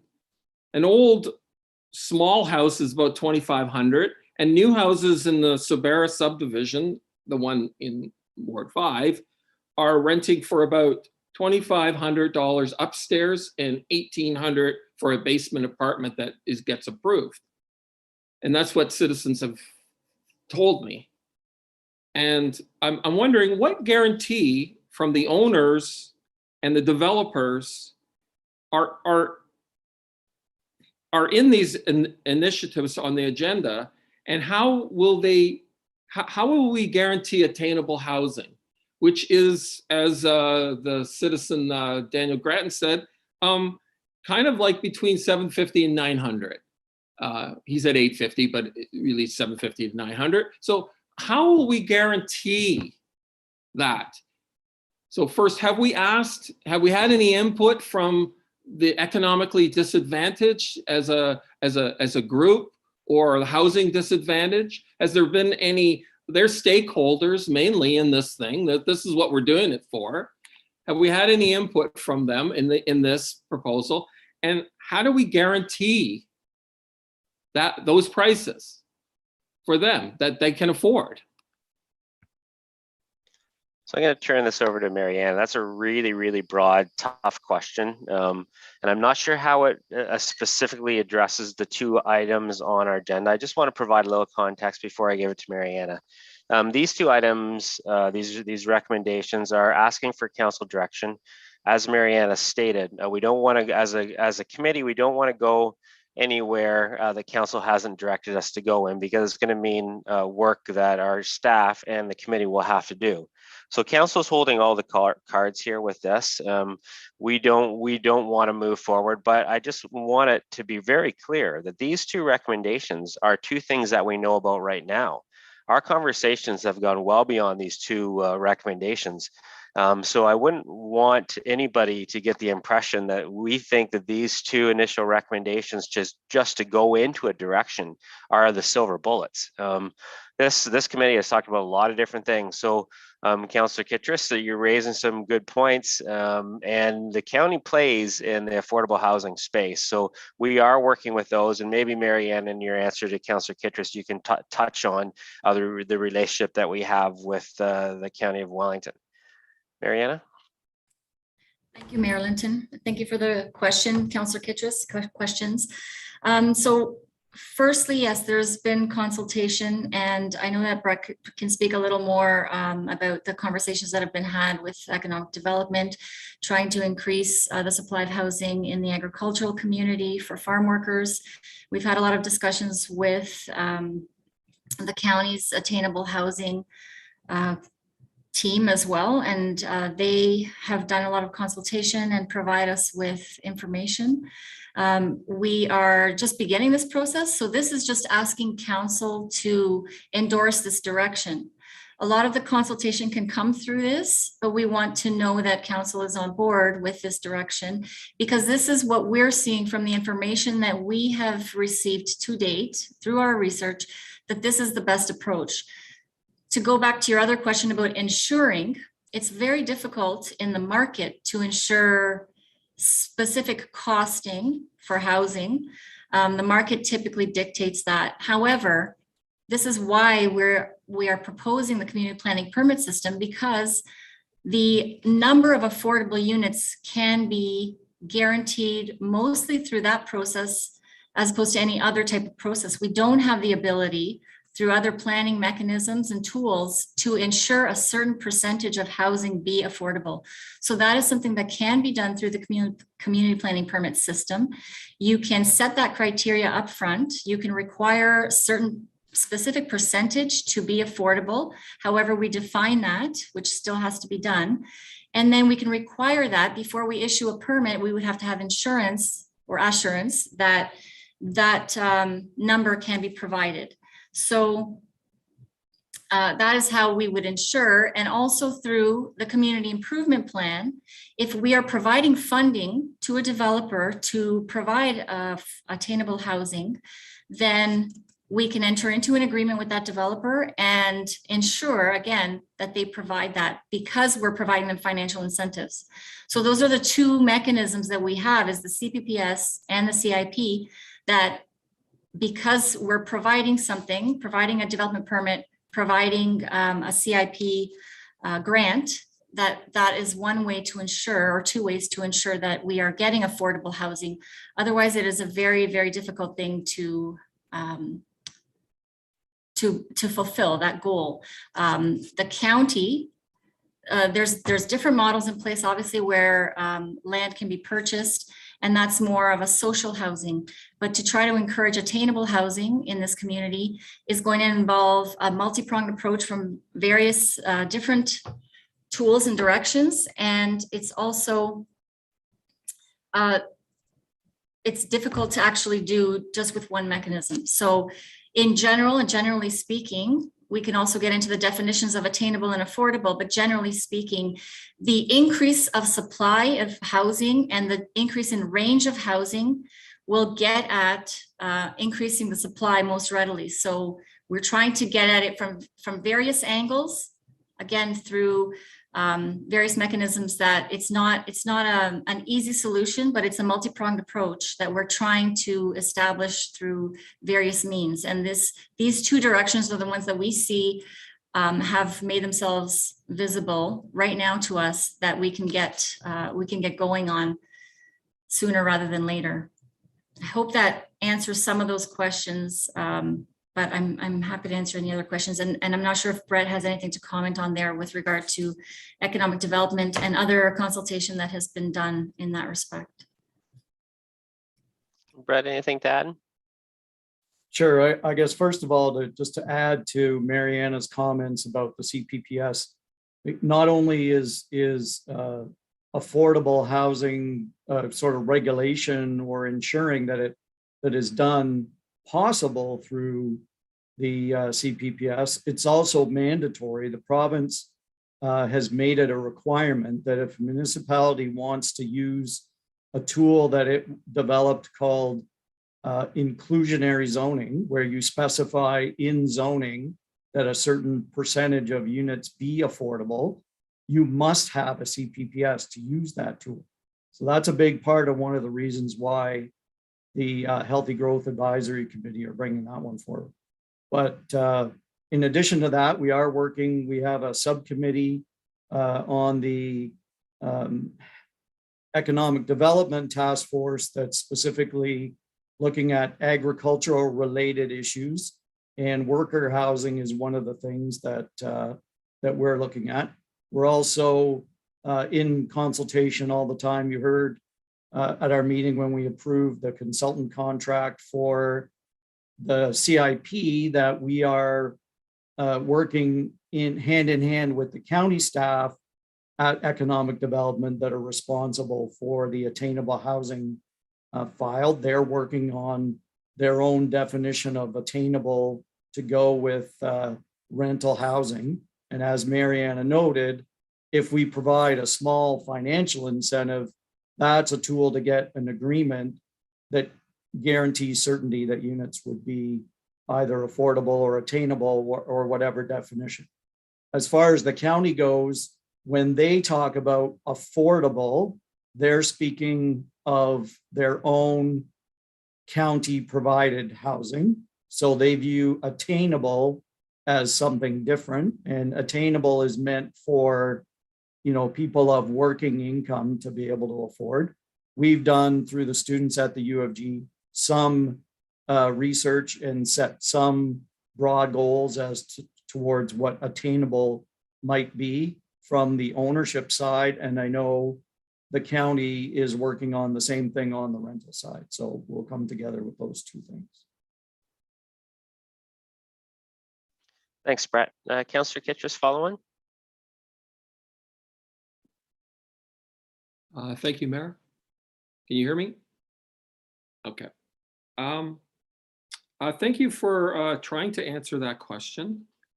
I'm still not convinced that we are helping those that are disadvantaged, because it's very difficult to guarantee that these will be, because I just see all the new renovations that have been happening on existing, they just increase the price of the units, whether it's Airbnbs to whatever renovations that are done. So I probably will make a motion to refer this back, because I am concerned that this has not fully had the public input that it needs. It. Economic development is not the public, okay? These are people that have experience in business. I'm a businessman myself. I know that I need to maximize my profit. So I want to reduce my costs, which is time, which is money, and maximize. So that's their motive. That's their experience. I understand it. But this mandate was to ensure attainable. And as someone said, yes, we do need a definition. You explained that, you said that. And I think that needs to be in this because increasing the supply will just be increasing expensive housing. If we do not have a specific provision within this. And I'm glad, Brett, that you say that we can do that, but I would like to see it when we get it back. I'd like to make a motion to refer this back, but I'll wait till everyone speaks. Councillor McElwain? Thanks, Mayor. Overall, the highway, using the highway system, highway commercial, I'm in favor of that, but I would like to get a little bit more information on exactly what it means by that. As was mentioned in the report, we're already can have residential over commercial spaces. And I think, and somebody can please answer this, is this proposal saying you would build the residential spaces without any commercial? Is that kind of what the proposal is saying? Mariana? Mariana? Yes, thank you. Through you, thank you for the question, Councillor McElwain. That's one thing we would be looking at. So right now, the way that the zoning is written is that the residential can be located above ground level commercial. So we would be looking at increases in height, as I stated, but also the flexibility in uses. So is there a certain ability to allow residential at grade, either at the back of commercial units, a certain percentage of ground floor, where it's not impacting negatively the businesses, the commercial facades along the street where we want to maintain commercial at grade. So that's something that we would be looking at. Again, this is a direction only that we further explore what the opportunities are to fine tune the zoning in these areas to allow that flexibility. So the market might dictate that residential is preferable, that there is sufficient commercial, but there's not enough residential. So there might be some flexibility built into that. As a follow-on then, Mariana, do we have a percentage that is defined by our official plan that says how much commercial we need based upon population or residential or whatever? I mean, is there a guideline on how much highway commercial we need? Through you, thank you for the question. Not that I'm aware of in terms of the official plan policies. I know that there's through economic development, there's vacancy rates that are looked at, residential, commercial. I'm not sure if Brett has something to add to that, but in our current official plan policies, there's not a specific percentage that's dictated about how much commercial needs to be provided. Brad, anything to add to that? Well, I know when Watson Associates do our development charges bylaw, and their background study does include projections of sort of commercial space that's based on population growth. So if your population is X, then you could expect to generate a certain square footage of commercial use. So certainly we can look at that as a tool. I get your point, Councillor McElwain. You don't want to make sure that we don't have adequate commercial opportunities remaining if we add opportunities for residential. And that's a good comment that we'll take back. Thank you. And now, as it relates to the community planning permit system, I kind of tend to agree with Councillor Kittredge that I think right at the moment we got the cart ahead of the horse here just a little bit. As Don mentioned, we have a high priority situation right now, an urgent situation, I think was the words he used. And he's right as far as attainable housing is concerned, but we also have an urgent situation as in protecting our heritage areas and protecting our small town feel, or I can't remember exactly how the strategic plan is worded, but in any case, we have, for instance, an urban design guideline that has been in the works for 15 years now, or something close to that, still not approved. We have a growth strategy land use still not approved. Those are low-hanging fruit, to use Mariana's comment. And should we not be, and we have a heritage conservation study happening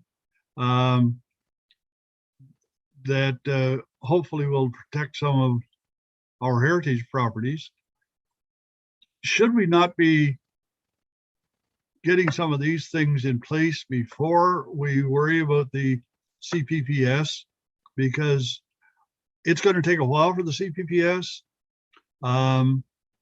I'm worried that we're not going to have any heritage left by the time we're finished getting a growth strategy and a heritage plan and a urban design guideline put together. There's not going to be anything left to protect. That it's just going to be all 6-story condo buildings in town and along the highway. It's not we have some other work to do before we put this CPPS in place. And in particular, the one phrase in there that scares hell out of me, to be honest, it says when talking with the CPPS, it says, for example, a municipality may allow the maximum building height to vary in a certain area in order to be flexible for specific circumstances, or reduce the need for changes to the community planning permit bylaw. It sounds to me like a little bit like provincial municipal zoning orders, where nobody has any right to object to these things after it's been passed. And we're throwing this thing out there with no real protection for the aspects of Center Wellington that we want to protect. And so I think we're ahead of the curve on this one. And we're not ready for that yet. Any comments from Marianne or Brent based on those questions, those comments?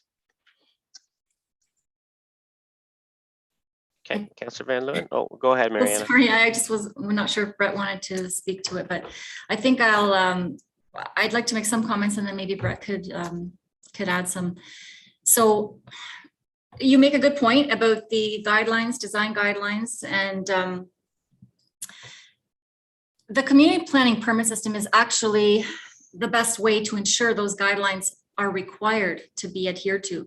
So you wouldn't issue a permit unless those guidelines are met. So it's a way of actually giving those guidelines teeth, so to speak, which right now they don't have. So guidelines are not something that it's not an enforceable document. We have been using the guidelines. We've used them continually to comment on site plan applications and new developments. But a community planning permit system would require a developer to abide by the guidelines. So it does give them more teeth. Again, this isn't, the community planning permit system approach is something that we're asking to explore further. All these questions that are raised today are questions that we would take back and we would bring back answers on. So the merits, the drawbacks, and all of that is information that we would explore through this and bring back to council exactly how that would work. especially towards the goals in our township. We know what the issues are, the concerns that have been raised, and we would like to go back to explore that. Right now, without a community planning permit system, there aren't, the tools are not as good. They're not as strong.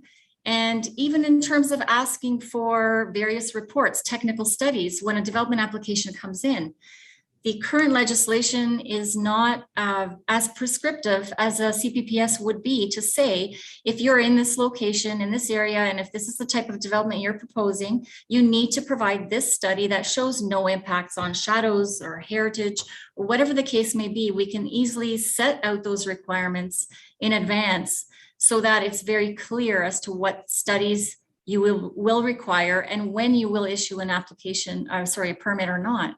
So those are the comments I have with regard to the design guidelines and being able to enforce them, make them more enforceable through a planning permit system. Not Right. sure if you wanted to add.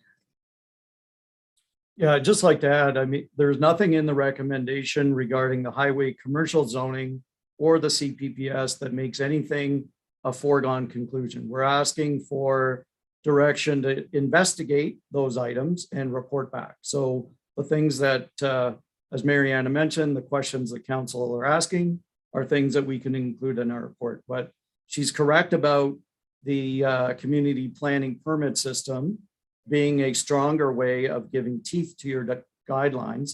And in fact, the notion of the CPPS came out as a result of the Healthy Growth Advisory Committee having a workshop and hearing from consultants that are urban designers and ending that workshop with, okay, what are the tools to give our design guidelines more teeth?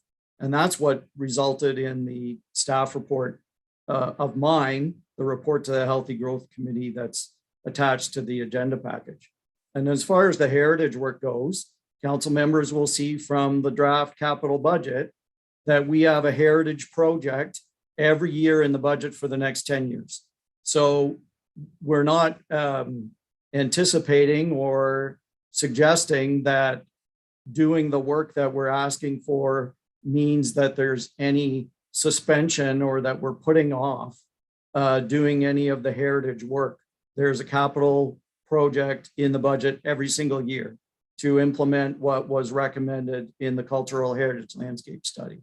So, and again, the CPPS though has more ability to give more teeth. If you want it written in stone that a planning application adjacent to an identified heritage building requires a heritage impact study or whatever, a height study, a shadow study, whatever, that can be enshrined in the CPPS.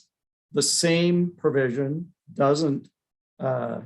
is not included in a site plan control bylaw, for example, which is usually where we get to look at exterior design. So we're bringing this forward because the Healthy Growth Advisory Committee and staff think that it's a superior way to ensure that our future development is more compatible and more appropriate for the community than the tools that we have today. Councillor McElwain? Thanks, Mayor. Just a quick follow-up. Reading the document, Brett and Marianne, I agree that it looks like the CPPS is a great tool. All I'm suggesting is, shouldn't we have the urban design guidelines approved before we do the CPPS so that, and yes, it will give us more teeth to actually enforce it. But if we don't have an urban design guideline finished, what's it going to enforce? I guess is really what the question is. And the second thing I'd like to mention, yes, we have money in the budget for the next 10 years for the heritage conservation districts, but you said in the budget meeting that we weren't going to be doing the downtown heritage conservation districts till the very end of the 10-year period. So that's too far out. I mean, as I said previously, there's not going to be any heritage left downtown in 10 years, the way things are going. So it just we need to do more upfront planning in order to make this CPPS work the way it's supposed to work, I think is really the bottom line, because I think it's a great tool. It just needs to be properly implemented.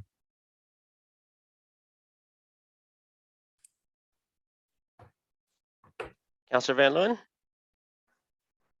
Thanks through you, Mayor. Yeah, I really appreciate this conversation at council because when we look at some of the questions that came up right now, we actually have, I was going to ask questions about urban design guidelines and also the other guidelines that we've been speaking about, brought up by Councillor McElwain. And I'm hoping that this actually helps us to launch these forward to get them approved. But the conversation that we're having today, this will help us to launch forward to actually get to this detail at the growth committee. But I do like also some of the comments that you know, our real panic here is about attainable housing. If you want to say panic, our desire is to focus on that. And quite possibly, like, in order to take this document and say, when I read the way that the motion is written, the motion's written that it sounds like we're going to do one thing, but then there's an and increased supply. So for example, you got the C2 highway commercial regulation zone to reduce barriers and increase supply. I wonder, could we possibly change it to with the focus of increasing the supply of attainable housing in the township? And the same thing for the next one. It may allow us to say, you know what, we're doing these things, but we're looking for a return back to the community as well. It's not just to remove a barrier, but it's with a focus on bringing forward attainable housing. It works together well, but it keeps us as focused on our end goal with the growth committee as well. I wonder if that would give a little more basis for this motion to have it move forward today for some of the other councillors who are worried about it. So Councillor Van Leeuwen, I just want to be clear. It's replacing the word and to to.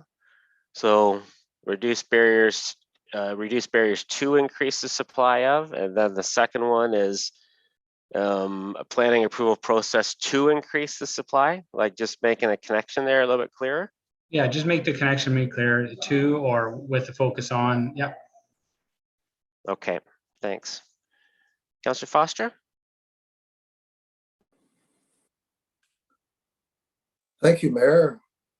I have looked deeply at the issue of attainable housing. Most social service agencies define it as 30% of your income or less spent on housing, and that translates anywhere from $750, $800, perhaps at most $1,000 a month for an apartment, including your utilities.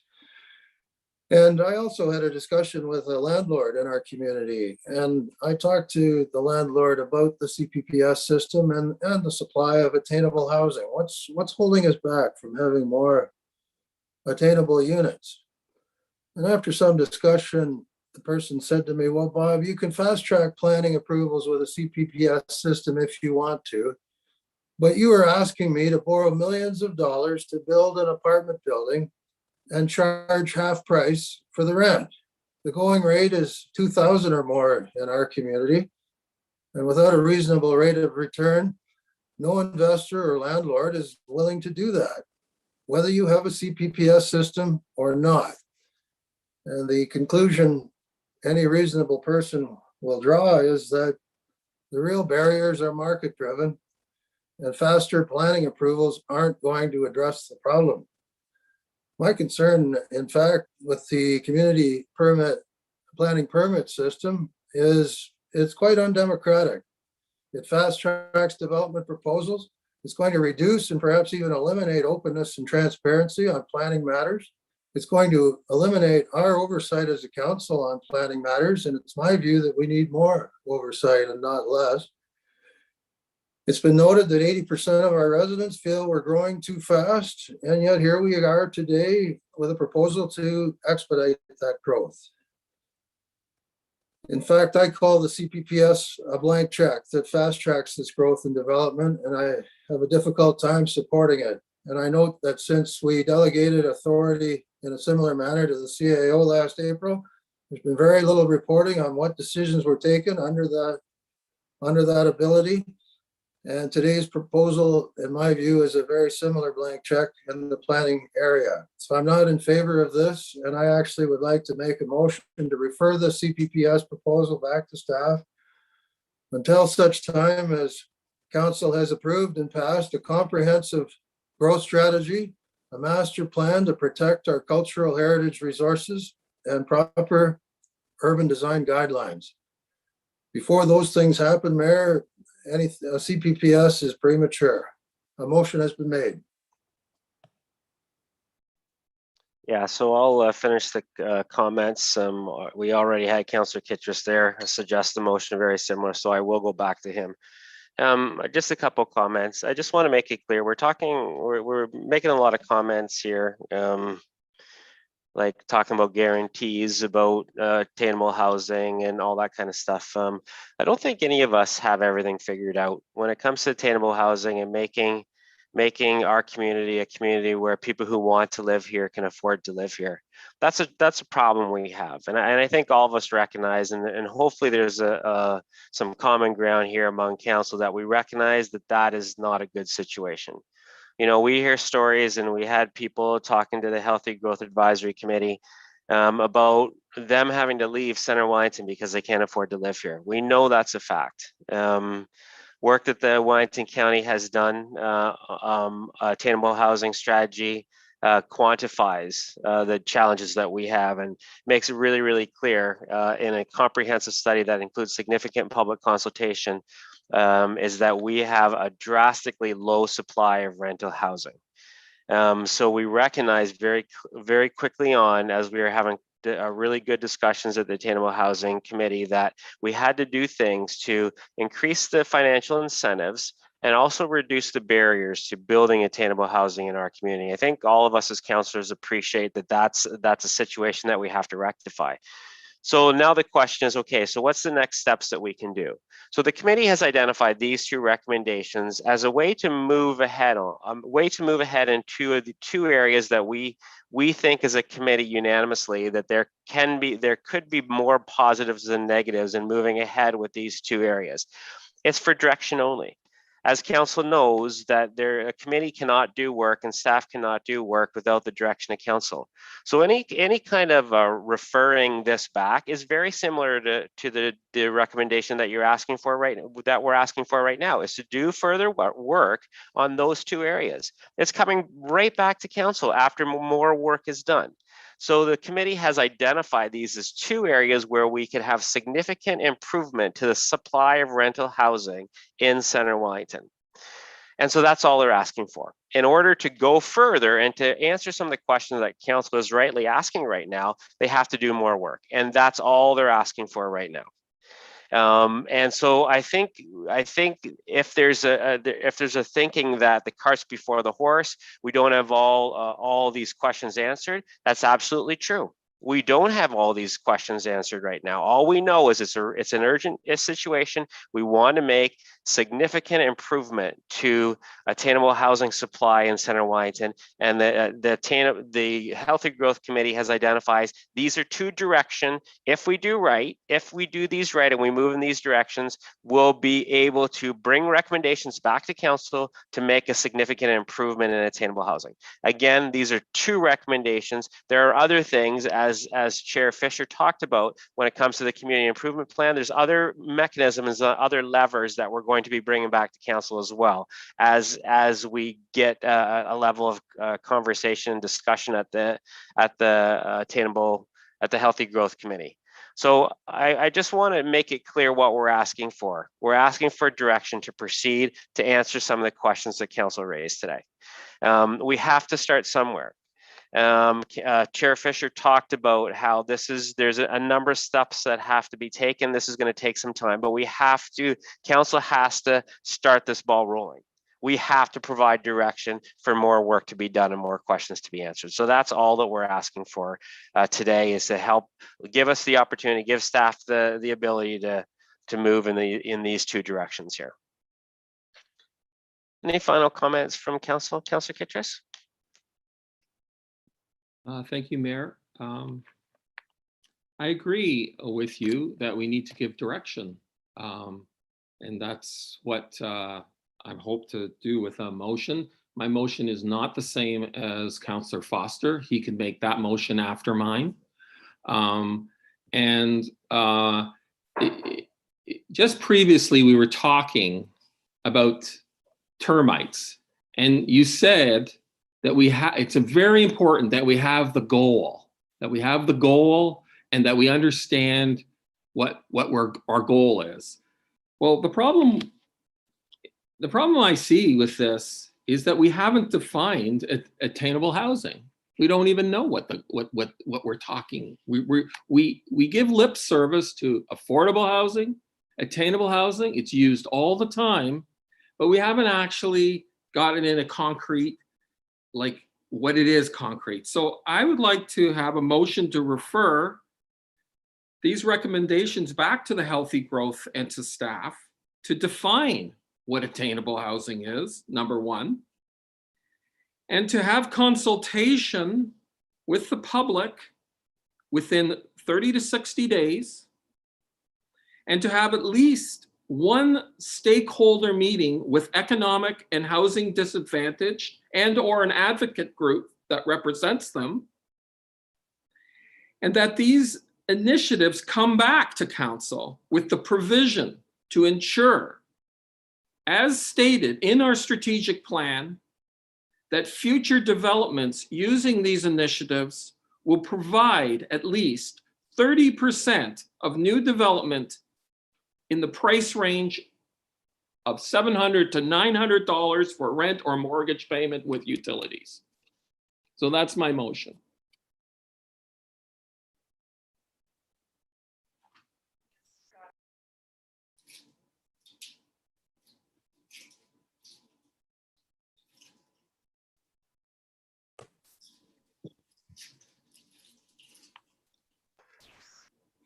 Yeah, so that's pretty involved, Councillor Kittrus. That's not just a referral, that's brand new motion. We'll need to see that in writing. So we'll take a break. Feel free to email something off.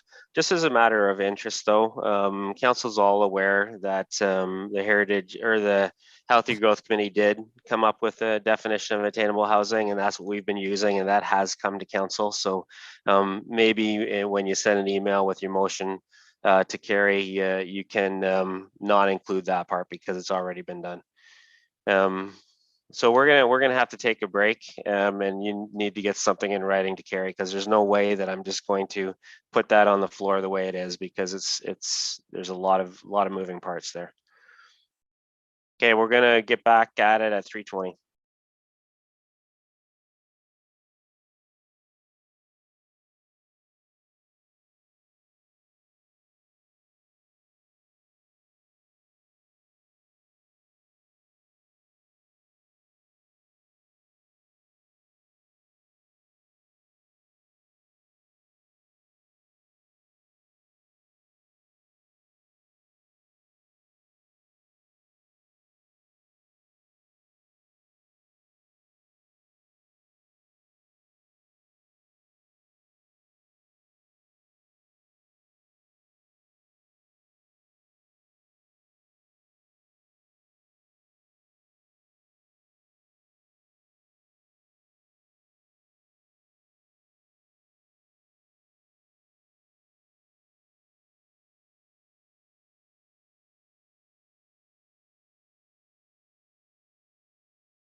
Devlin, did you get my email? Okay, thank you.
Can you hear me now?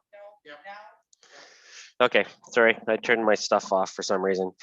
So Councillor Kittredge has sent something in writing to our clerk, so we'll get Devlin to bring it on the screen.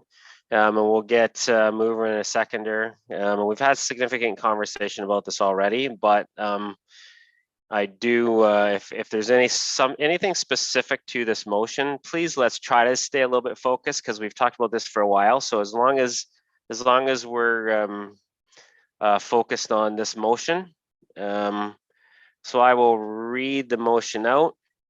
Actually, motion to refer these recommendations back to the Healthy Growth Committee and staff to have a consultation with the public within 30 to 60 days and to have at least one official stakeholder meeting with economic and housing disadvantaged people and or advocate group representing their or that these initiatives come back to council with its provision to ensure, as stated in our strategic plan 2019 to 2022 on healthy growth, that future developments using these initiatives will provide at least 30% of the new development in the price range of 750 to 1,000 for rent or mortgage with utilities. Councillor Kittredge, you're moving that?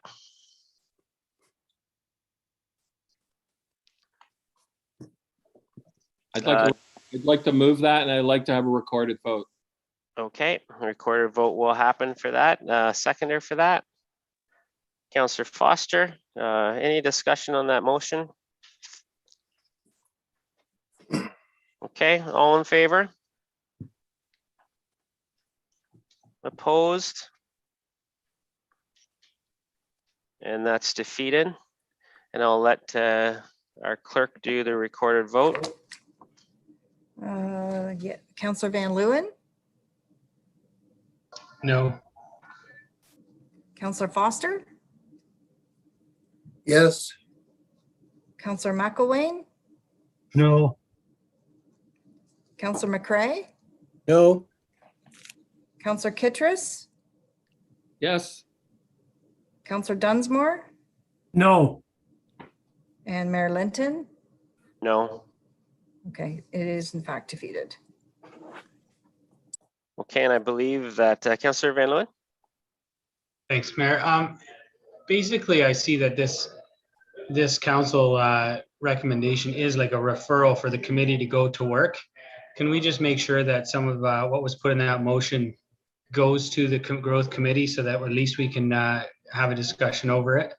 And because we are going to be working with some of this information, so we might as well send that forward. And if there are things to answer and look at, we can talk about it. Just as long as it's clear that there's been no direction from council. That's right. Order, Mayor. Thanks. Councillor Foster? Thank you, Mayor. I've made a motion. I believe we should deal with that motion. Yep, that's why it's over to you, Councillor Foster. Thank you, Mayor. Just to repeat my motion, I'm making a motion to refer the CPPS plan today back to staff until such time that council has approved and passed A, a comprehensive growth strategy, B, a master plan to protect cultural heritage resources and landscapes, and C, proper urban design guidelines. Okay, I think that's motion is clear. Seconder for that?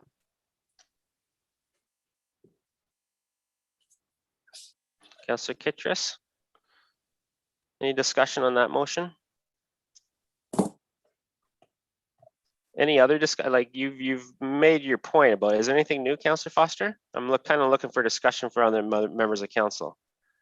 Thank you, Mayor. Yes, there's no evidence that the supply of attainable housing will increase as a result of fast tracking the approvals process. And that seems to be what this whole thing is premised upon. In fact, the discussions I've had with landlords clearly point that the supply can't be addressed. Therefore, we need to have a second look at this.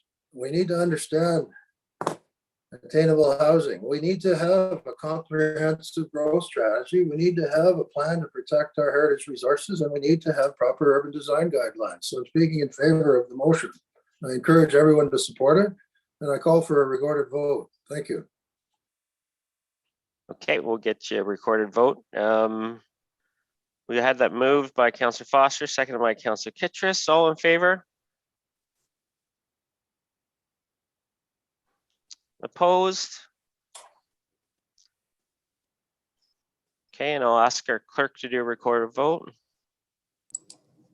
Councillor Van Leeuwen, No.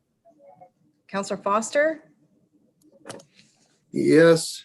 Councillor McElwain, Yes. Councillor McCray, No, Councillor Kittrus,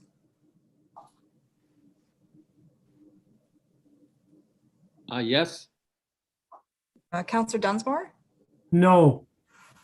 and Mayor Linton. No. It is defeated. Councillor McElwain?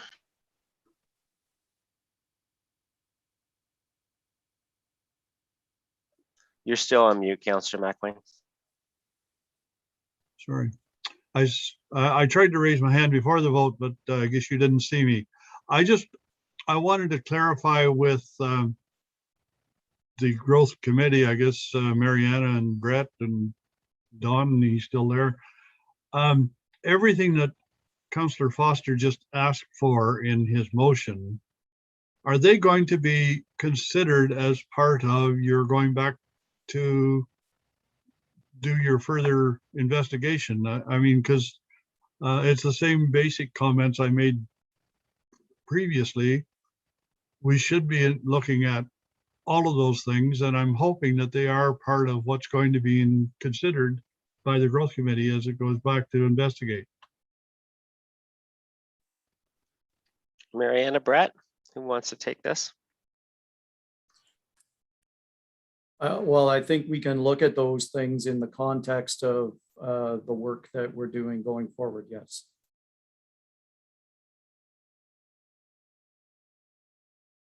Sorry, that didn't really answer the question, Brett.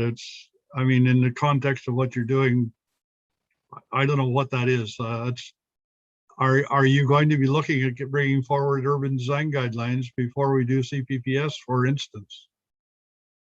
Well, I think from what Marianne has presented, that the design guidelines are a key component of a CPPS. So yes, we have to bring those forward simultaneously when we report on what the CPPS might entail. We need to have design guidelines. If we're going to do a CPPS, then design guidelines would be enshrouded in it. So we have to figure out a plan to work with and finish what we've already got. And again, we do have design guidelines. We are using them, and they have been used since they were adopted or brought forward in 2015 in site plan review and as part of our community improvement plan, facade improvements. And that's when the design guidelines were started and created. So I think the The challenge that we need to look at is how do we give the proper teeth to them? And there may be an interim step before there's a CPPS, which we will look at. Okay, thanks for that, Brett. I'm gonna get a motion on the table with a little bit of modifications based on the conversation that I've heard here. And I will give council the opportunity to speak to it after I get the recommendation on the table. The council directs staff in consultation with the Healthy Growth Committee to review and make recommendations regarding updating the current C2 highway commercial zoning regulations to reduce barriers and to focus on increasing the supply of attainable housing in the township, and the council directs staff in consultation with the Healthy Growth Committee to report back on the merits of implementing a community planning permit system, CPPS, to streamline the planning approval process with a focus on increasing the supply of attainable housing in the township. Can I get a mover for that, please? Councillor Dunsmore, second by Councillor Van Leeuwen. Any discussion on that motion? Councillor Kittredge? Thank you, Mayor. Will there be any, this is for Brett and Mariana, will there be any public consultation on the CPPS? Because within that document, there is, it reduces from 120 days to 45 days, the process, which is a 60% reduction in time. And it does ask for more information up front, but the public consultant part, it's to have a public meeting within 7 and almost 15 days for council. So if somebody takes if there's a development beside you, and you're on vacation, let's say it happens in summer, you've missed the whole process. So will there be a public consultation in this when you develop this CPPS? Mariana? Well, I can comment. Thank you through you. Thank you for the question, Councillor Kittredge. There is public consultation required when creating the CPPS. So if you look at page 45 of the agenda of 84 pages, which is 35 of the guidebook, it requires at least one open house for the public to give the public the opportunity to review and ask questions.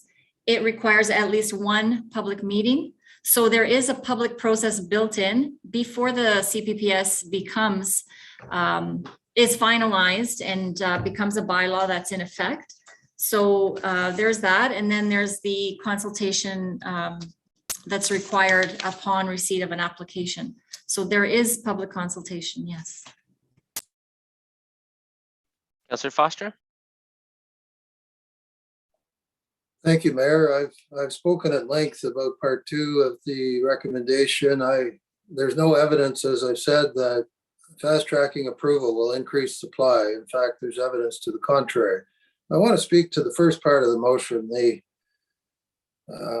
C2 highway commercial. While I do understand what you're trying to achieve here, I just want to point out, I spent 15 years on the road calling on stores and restaurants, often in the older neighborhoods of cities from Windsor to Quebec City. And I've observed many times how these buildings, apartments above stores, they don't age well. They often, given the passage of time, really don't age well, and in some cases turn into a sort of an urban ghetto. And we're basically proposing to put attainable housing above stores and restaurants for some of our more economically disadvantaged people. And I've seen the outcome, whether on Dundas Street in London or Eglinton Avenue in Toronto or the Danforth or Boulevard Charest in Quebec City. These buildings don't age well, and they often have a very negative impact as time passes. So I'm not necessarily in favor of creating an urban ghetto like this with apartments above stores. I've seen firsthand how they do not age well. Any other final comments on this recommendation, Councillor Van Leeuwen? Thanks, Mayor. I think that the one point that's fairly clear is that this should be done for the purpose of the community. I think that the whole reference of this motion is to bring this forward so the committee can get to work digging deeper and answer some of the questions that the council has asked today. So, and we're really looking for the permission to do that. And I really want to take to heart also the idea of public engagement, that we're doing this for the public, and we'll get that engagement in public when we go through this process. So the public engagement is not today, but it's when we're going through the process to ensure that people get a head start to see what kind of guidelines and what things we're using. So I'm glad that some of these questions were asked. Thanks. Councillor Dunsmore? Yeah, I think we're going around in circles. I'd like to call the question, Your Worship. Okay, call the question. All in favor? Opposed? And that carries. Thanks for the good discussion today, Council. Thanks, Chair Fisher, for being a delegation and for chairing those meetings where we get into a lot of very similar conversations at the committee level. And thanks, Nico, for being here as well, representing Heritage. And thanks, Daniel. I think Daniel's left, and I know Brian's left as well. But thanks to all the delegates for taking time out to speak to us today. Appreciate all your work. I also want to remind Council, the conversation comes up often from councillors who want to make sure that we have advisory committees that are made up of citizen representatives to provide us with their recommendations. That's what's happened today. These recommendations came directly from a citizen-led advisory committee. So there has been significant amount of discussion and consultation with those, and in-depth discussions with citizen members from all different walks of life. And we want us as a council to appreciate when they bring us something. It's after doing significant amount of volunteer hours and putting a lot of time into these recommendations. And I don't want us to take that for granted, or we're going to have a very difficult time getting citizens to put their hand up when we don't take seriously the recommendations that they put forward to council. So I think that is important to recognize that these advisors put a lot of time into putting these recommendations in front of council. 8.2, rezoning of 6839 Wellington Road 16, West Garifraxa, and turn it over to Mariana. I've seen you somewhere before, Mariana. Thank you, Mayor Linton.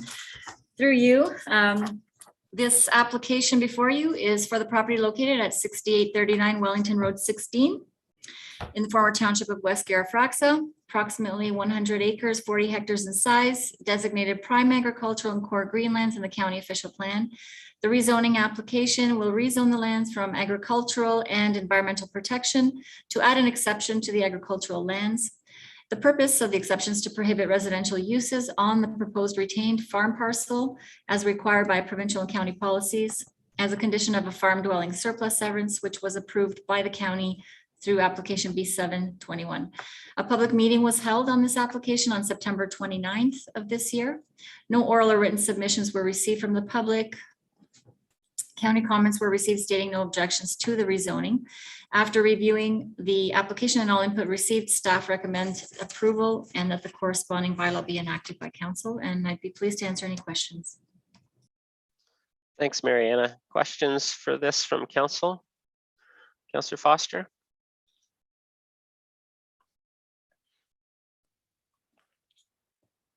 These surplus land farm dwelling severances always concern me a little bit, Mariana. I've asked this question in the past, but for the benefit of our rural residents, what assurances do they have that a building permit will never be issued on the 98 remaining acres? Thank you. Through you, Mayor Linton. The lands are rezoned. The zoning itself does not allow a dwelling. When a building permit application is received, the permit is reviewed and the zoning is reviewed, and it does not allow a dwelling. So there's no ability for a building permit application to be approved because it would be in contravention with the zoning. Thanks for clarifying that, Mariana. Councillor Van Leeuwen? Thanks. I have no questions on this one. Councillor McElwain, No questions, thank you. Councillor Kittrus, No questions. Councillor McCray, No questions, thank you. No Councillor question. Dunsmore. No questions. Okay, I will read the recommendation. That the Council of the Township of Center Wellington approves the rezoning application RZ06/21 and that the appropriate zoning bylaw amendment be given 3 readings. Mover, please. Councillor Dunsmore, second by Councillor McCray. All in favor? Councillor Foster? Are you frozen or did you put your hand up there? Opposed? Opposed? Okay. And that carries. Moving on to another rezoning, 7716 Wellington Road 22. Back to Mariana. Thank you, Mayor Linton. Through you. The subject property is 7716 Wellington Road 22, which is the subject of this rezoning. It's approximately similar, 40 hectares, 100 acres in size, designated prime agricultural and core greenlands in the county official plan. The rezoning application rezones the lands from agricultural to add an exception to the retained agricultural lands to prohibit residential uses on the farm parcel as required by provincial and county policies as a condition of a farm dwelling surplus severance. In addition, the proposed severed parcel with the dwelling will have an exception to recognize a reduced lot frontage of 12 meters instead of the required 30 meters to allow the maximum amount of farmland to be retained with the farm parcel. The related severance application was approved by the county through application B1021. A public meeting was held on September 29th. No written submissions were received. One member of the public attended to ask questions, but there were no objections raised for the application. County comments were received stating no objections. After reviewing the application and all input received, staff recommend approval and that the corresponding bylaw be enacted by council. And I'm happy to answer any questions. Thanks, Mariana. Any questions from council on this one? Okay, I'll read the recommendation that the Council of the Township of Center Wellington approves rezoning application RZ07/21 and that the appropriate zoning bylaw amendment be given 3 readings. Mover, please. Councillor McElwain, seconded by Councillor McCray. All in favor? Opposed? And that's carried. Thanks, Mariana. Moving on to downtown parking enforcement, and then we have a report from our clerk, manager of legislative services. There's two options for council to consider. In addition to her report, is 2 pieces of correspondence, one from the Fergus BAA and one from the Elora BAA. And our clerk doesn't have anything to point out, just is available for questions from council at this point. And I will turn it over to questions of council. Councillor McCray. Thank you, Mayor Linton. I'll support extending the parking program if we address the parking needs of downtown residents. We need to provide them with an area to park a vehicle that is immune from ticketing and towing. And I'm also thinking we can also evaluate as part of the pilot program's evaluation the possibility of monthly parking fees for this privilege. So I would be prepared to present a motion to this effect, but I'd like to hear what the rest of council has to say. Okay, I'll turn it, Councillor Dunsmore. Yeah, I support the motion of continuing with the current parking enforcement that we have. I think having it done in a pandemic year didn't give us a good idea of how well it's going to perform, and I think we need to carry it on at least for 1 more year. So from that standpoint, I support it. I can appreciate the need for parking for residents that are in housing over commercial locations in the downtown cores, but I would think that would need to be outside this. We need to find other areas for them. I don't want to see this stop because we've got a few people that need to find parking. They can park on side streets and walk a little bit further, but I think we need to see how this plays out before we finalize it. I would recommend that staff at some point have a discussion with the county because we are covering the costs of this, but there isn't much revenue coming back our way. And I think after this extension is over, we need to rectify that. Councillor Kittrus? Thank you, Mayor. I have a few questions. I'm wondering, will this downtown program be updated for us to approve? Because there's all suggestions here already of being made that one is the revenue, not getting any. The second is about the housing, those people above the commercial. I've heard a lot where people have, we're not covering enough area, even though the report itself says there's private property owners and then people in wider area that there's parking in there. There's no. So I'm just wondering, is this going to come back to us, or are we just rubber stamping what we said before? So that's my question to Carrie, I guess. Through you, Mayor Linton, there are some limitations to what staff would be able to achieve prior to the pilot next year. We will be in, starting within a few weeks, we will be in election mode from a staff point of view. And what I've outlined in my report, we will likely be able to achieve. A permitting system is likely not something we would be able to get in place in time for the pilot. I think a permitting system is something we would have to consider should council implement parking permanently. But as outlined in my report, I think we can achieve some of those things in order to have in place prior to any pilot moving forward next year.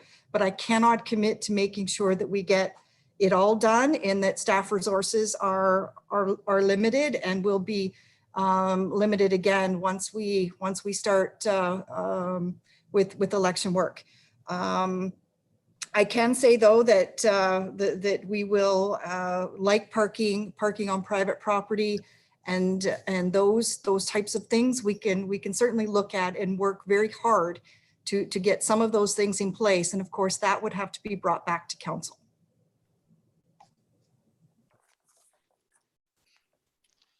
Councillor McElwain? Thanks, Mayor. I kind of just agree with the previous comments. The parking program as it was implemented this year was certainly not 100% effective. Maybe only in Elora because the Fergus BIA seemed to be very happy with it. But for the most part, or for the, I don't know if it's the majority, but certainly a large portion of the Elora BIA and business owners are not happy with it the way it is implemented. So option 2, I'm not interested in at all because it's doing nothing, which is not an option. But option 1, we need to be doing some rework on the program because the way it was done this year just wasn't all that well received. Councillor Van Leeuwen? Thanks. I could be in favor of option 1, especially if we, I think the big one is we really need to get some of that funding back from the county. I can't see how they wouldn't want to discuss that and actually have it happen. And getting that funding back will allow us to even work better at improving it because we put a little more staff time. It's difficult to continue to work on a program when we're spending money and giving the revenues away. So let's get that done. Thanks. Councillor Foster? Thank you, Mayor. First of all, I can't help but think that it's quite frankly outrageous that we get the expense and the county gets the revenue for parking tickets. That can't be acceptable in any lower tier municipality. Secondly, it's always been my contention that we ought to be doing this in-house. We have a bylaw enforcement officer. I don't believe option 2 is appropriate. I agree with Councillor McElwain. The program hasn't been a totally effective use of $100,000. My belief is we have the ability to do this in-house, and that's the way we should be doing it. Our current bylaw enforcement area, we have expenses of $100,000 and revenue of around about 1,000 only. I see lots of capacity for doing this ourselves, and I'd like to make a motion that we move parking enforcement in-house under our bylaw enforcement officer.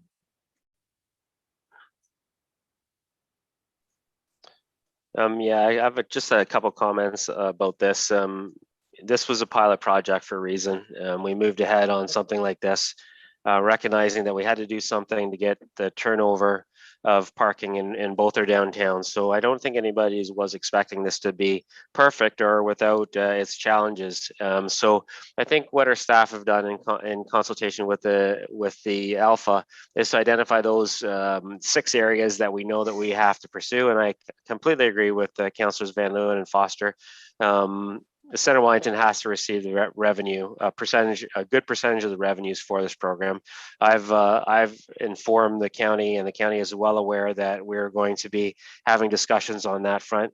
This year was different because there was significant costs that came in terms of automating the ticketing, and it was the first time we moved ahead on something like this. But now that we have 1 year under our belts, I think we can really make some improvements based on what went well and what didn't go well. So I think that with option 1, there's lots of opportunities for improvement, but at least now there's something to build on. We're going from nothing to a program, and I think now we have something to build on. It's always easier to move ahead on something that is good but can be better than scrapping it entirely and going in another direction. So of those 2 options, with the caveat that definitely we have to receive revenue for this program as a priority for sure, is something that I'd be in favor of for sure, especially as Councillor Dunsmore reiterated. COVID was a different year for us. Trends were different, visits were different. And we really haven't had a year under our belts to really make sure that this is kind of a typical behavior that we see. So I think we need to get another year, recognizing that there's 6 areas there that we need to improve. Any other comments from Councillor Ketras? Thank you, Mayor. I think we are in agreement that we want something. We don't want option 2, but we kind of would like to have something come back. We don't want it to have the same. So we're kind of at a dilemma here because we don't have a third option to improve it, and that we know what's going to happen and the citizens know what's going to happen. So I'm I think there needs to be another option. Again, it kind of comes back to what we ask for council. It's council's direction. Staff can't do a lot of work on here unless they have direction that we want to move ahead with enforced parking. That's the basic thing. If we want to move ahead with enforced parking in our downtowns, then staff have indicated based on those 6 areas that they're going to make improvements to that, and we'll be working with them on that. But we need to get that direction from council for our staff to start ticking those boxes off. Councillor McCray. Thank you, Marilyn. I mean, I support the idea of option 1 as opposed to option 2. My concern still remains with the downtown residents and where they can park their cars.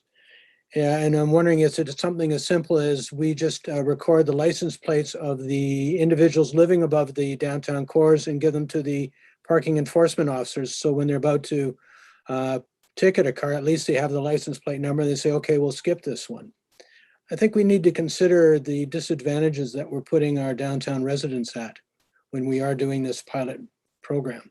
They need to have some place where they can park their car and not have to go out 3 hours later to do it again, or to be able to leave it overnight in one of our municipal parking lots. There's just this concern that they're going to get towed. And I hear them and I'd like to do something for them.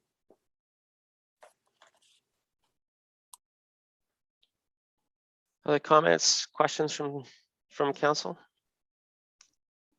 Councillor Foster. Thank you, Mayor.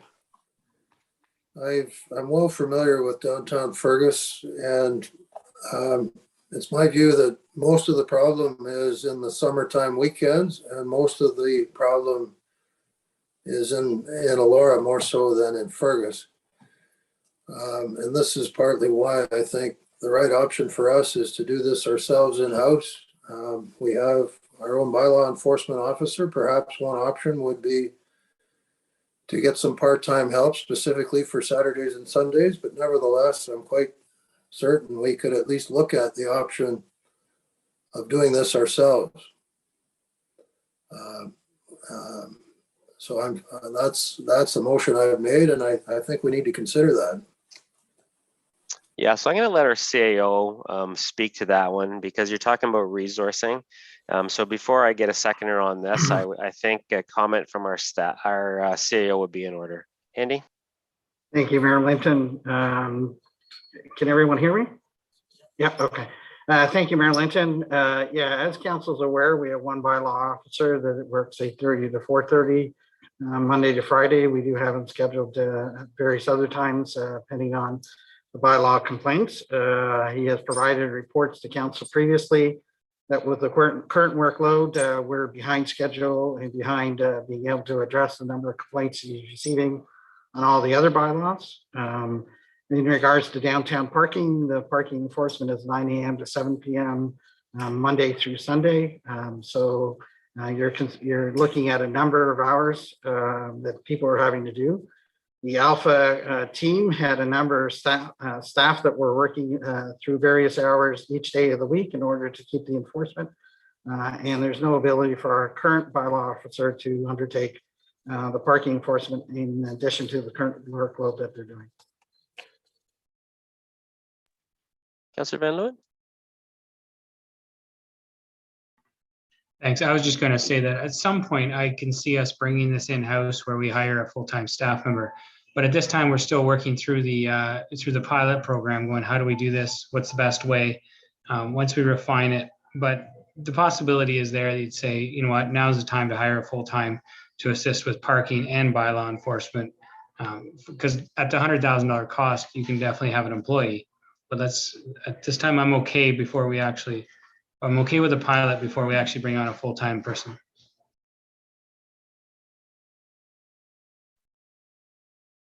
Okay, I'm going to read the recommendation that the Council of the Township of Center Wellington directs staff to extend the downtown. Mayor, point of order. I've made a motion. Could we please deal with the motion? What's your motion specifically? I made it twice already. I've moved that we move parking enforcement in-house in our current bylaw enforcement area, and that we at least consider doing that. And I think that's good right there. Seconder for that motion? Okay, so that motion hasn't got on the floor, and so I'll go ahead and Councillor McCray. Yes, I mentioned I wanted to put forward a motion regarding addressing concerns of downtown residents. So I'd like to put forward a motion. Okay, go ahead, Councillor McCray. That the extension of the pilot parking program includes a solution to address downtown residents' needs for parking, and that the possibility of monthly parking fees for this privilege is evaluated along with the results of the pilot program.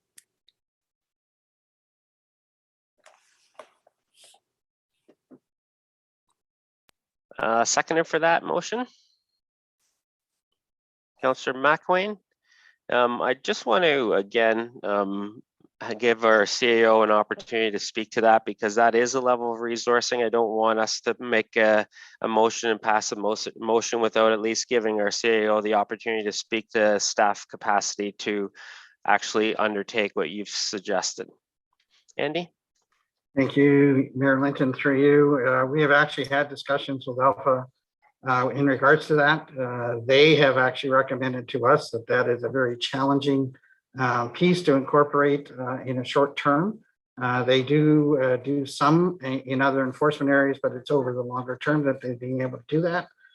So even not just from our resourcing, but also from our contractor, they have stated that to put that in place for the spring would be very challenging.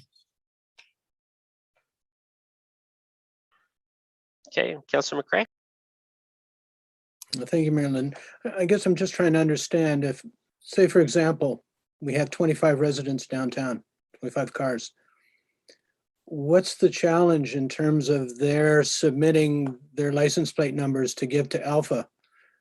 And that they still follow the normal rules of they stay in the municipal parking lots or off of the main streets where we have the 3-hour limits. But if Alpha has a list of parking license plates, is that not enough?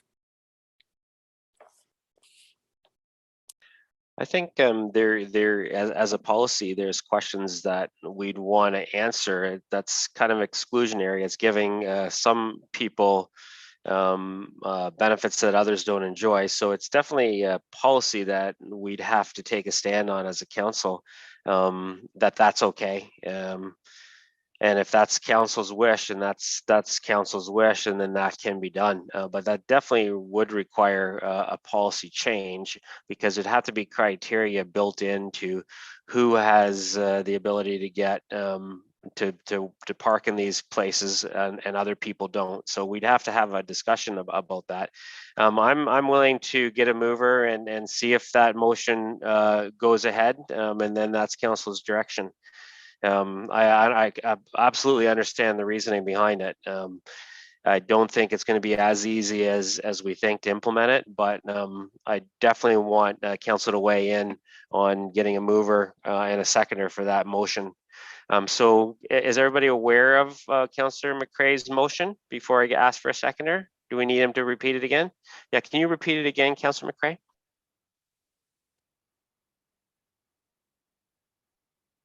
You're still on mute. Let's see.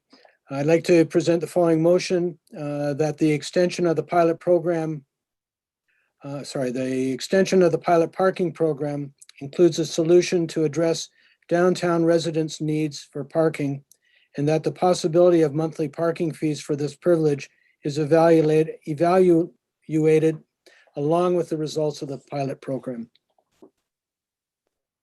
Okay, can I get a seconder for that, please? Councillor McElwain, all in favor?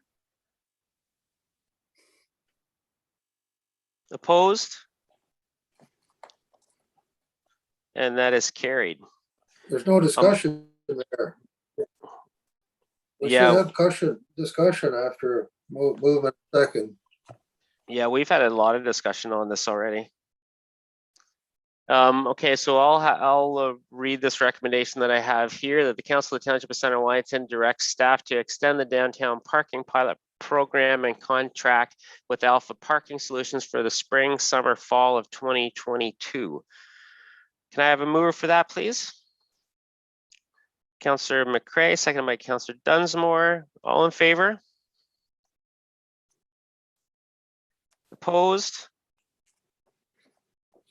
And that is carried. Thanks to Carrie and her staff for this program. I know this hasn't been easy to move ahead on something like this. So thanks for your work with the BIAs, and thanks for putting this in front of us today, and continuing to make improvements to this as we go forward into the next year. Okay, moving on to 8.5, Neighborhood Wellness and Connectivity Grant Program, and you have a report there. And I will turn it over to our communications coordinator to highlight this report. Welcome, Kendra. Thank you. Good afternoon, Mayor and Council. I'm just here today to seek approval on proceeding with the Neighborhood Wellness and Connectivity Grant Program. In the report, it outlines timelines as to moving forward with this, as well as financial implications. So I can take any questions that you have at this point.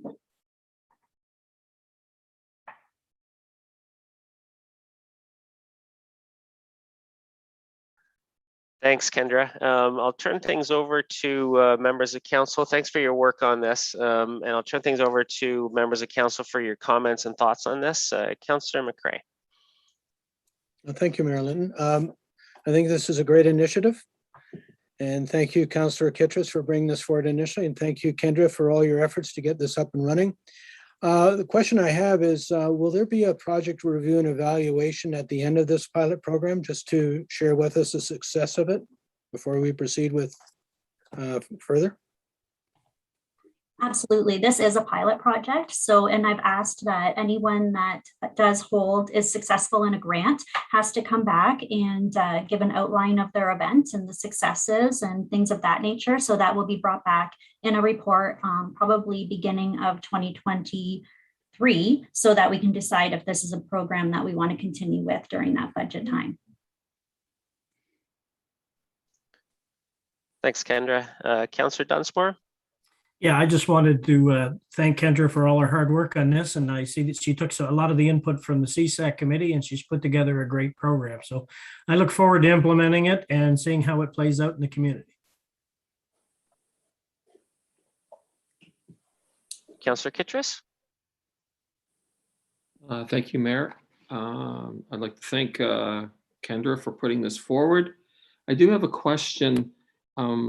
As understood, this is a pilot for the grant.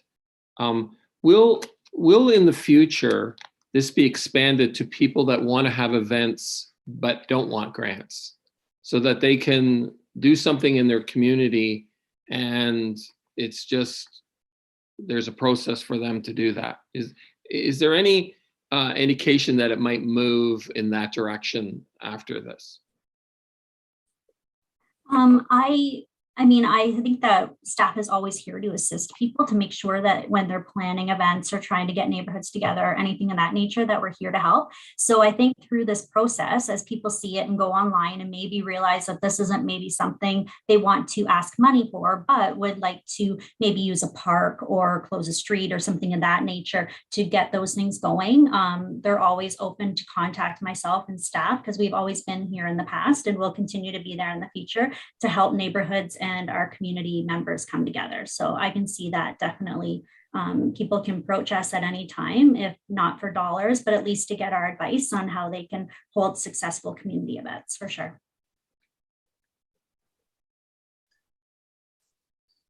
Councillor McAvoy. Thanks, Mayor. Councillor Kittredge asked my question and it's already been answered, so thank you. Thanks to Councillor Kittredge for bringing it forward, and thanks to Kendra for making it happen. Councillor Van Leeuwen. Oh, I have no other comments. I'm glad to see this program go forward. Thanks. Councillor Foster. Thank you, Mayor. No further comments. Yeah, and I just wanted to point out, thanks, Councillor Kittredge, for bringing this to our attention and this ideas, and to our staff for putting forward this plan. Really interested in seeing how it works, and hoping the intent behind it, bringing neighborhoods together and bringing people together, especially coming out of COVID.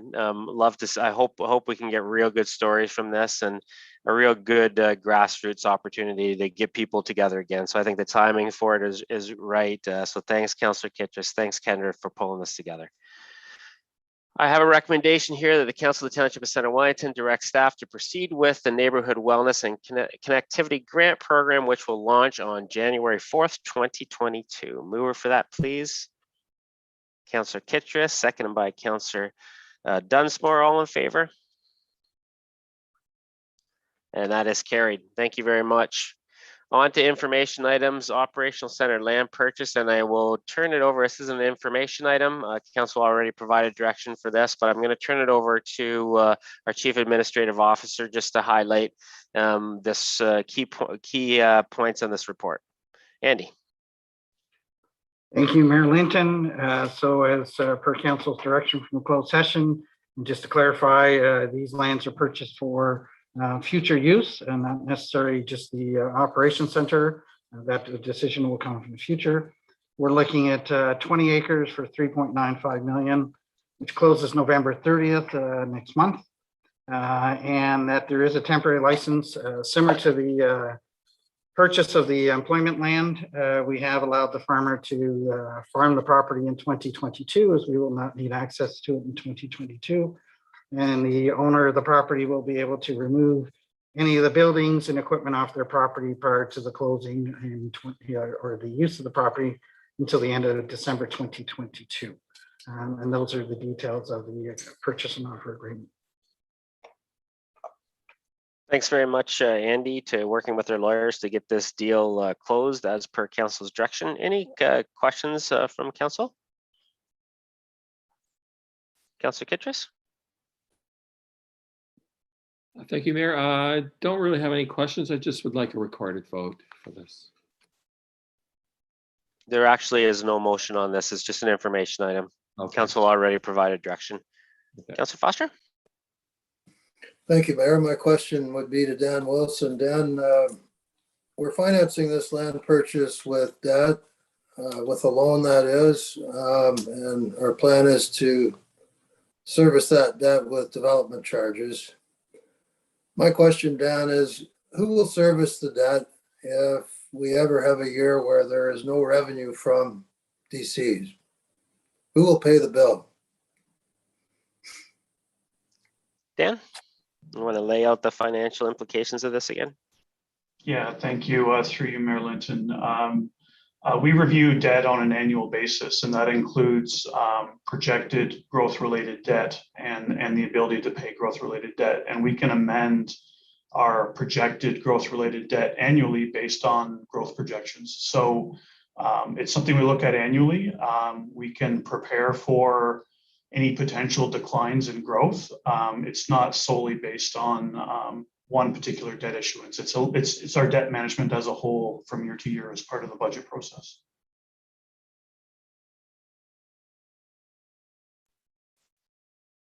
Councillor Foster? Thank you, Dan. I don't believe you've answered my question. It's really quite simple. If there is a year where there is no revenue from development charges, how will we make the debt payments? Which, please, I'd like a straight answer, please. Yeah, Dan gave you a very straight answer. I don't think there's anything else to answer. Thanks for that. Moving on to, what's your point of order, Councillor Foster?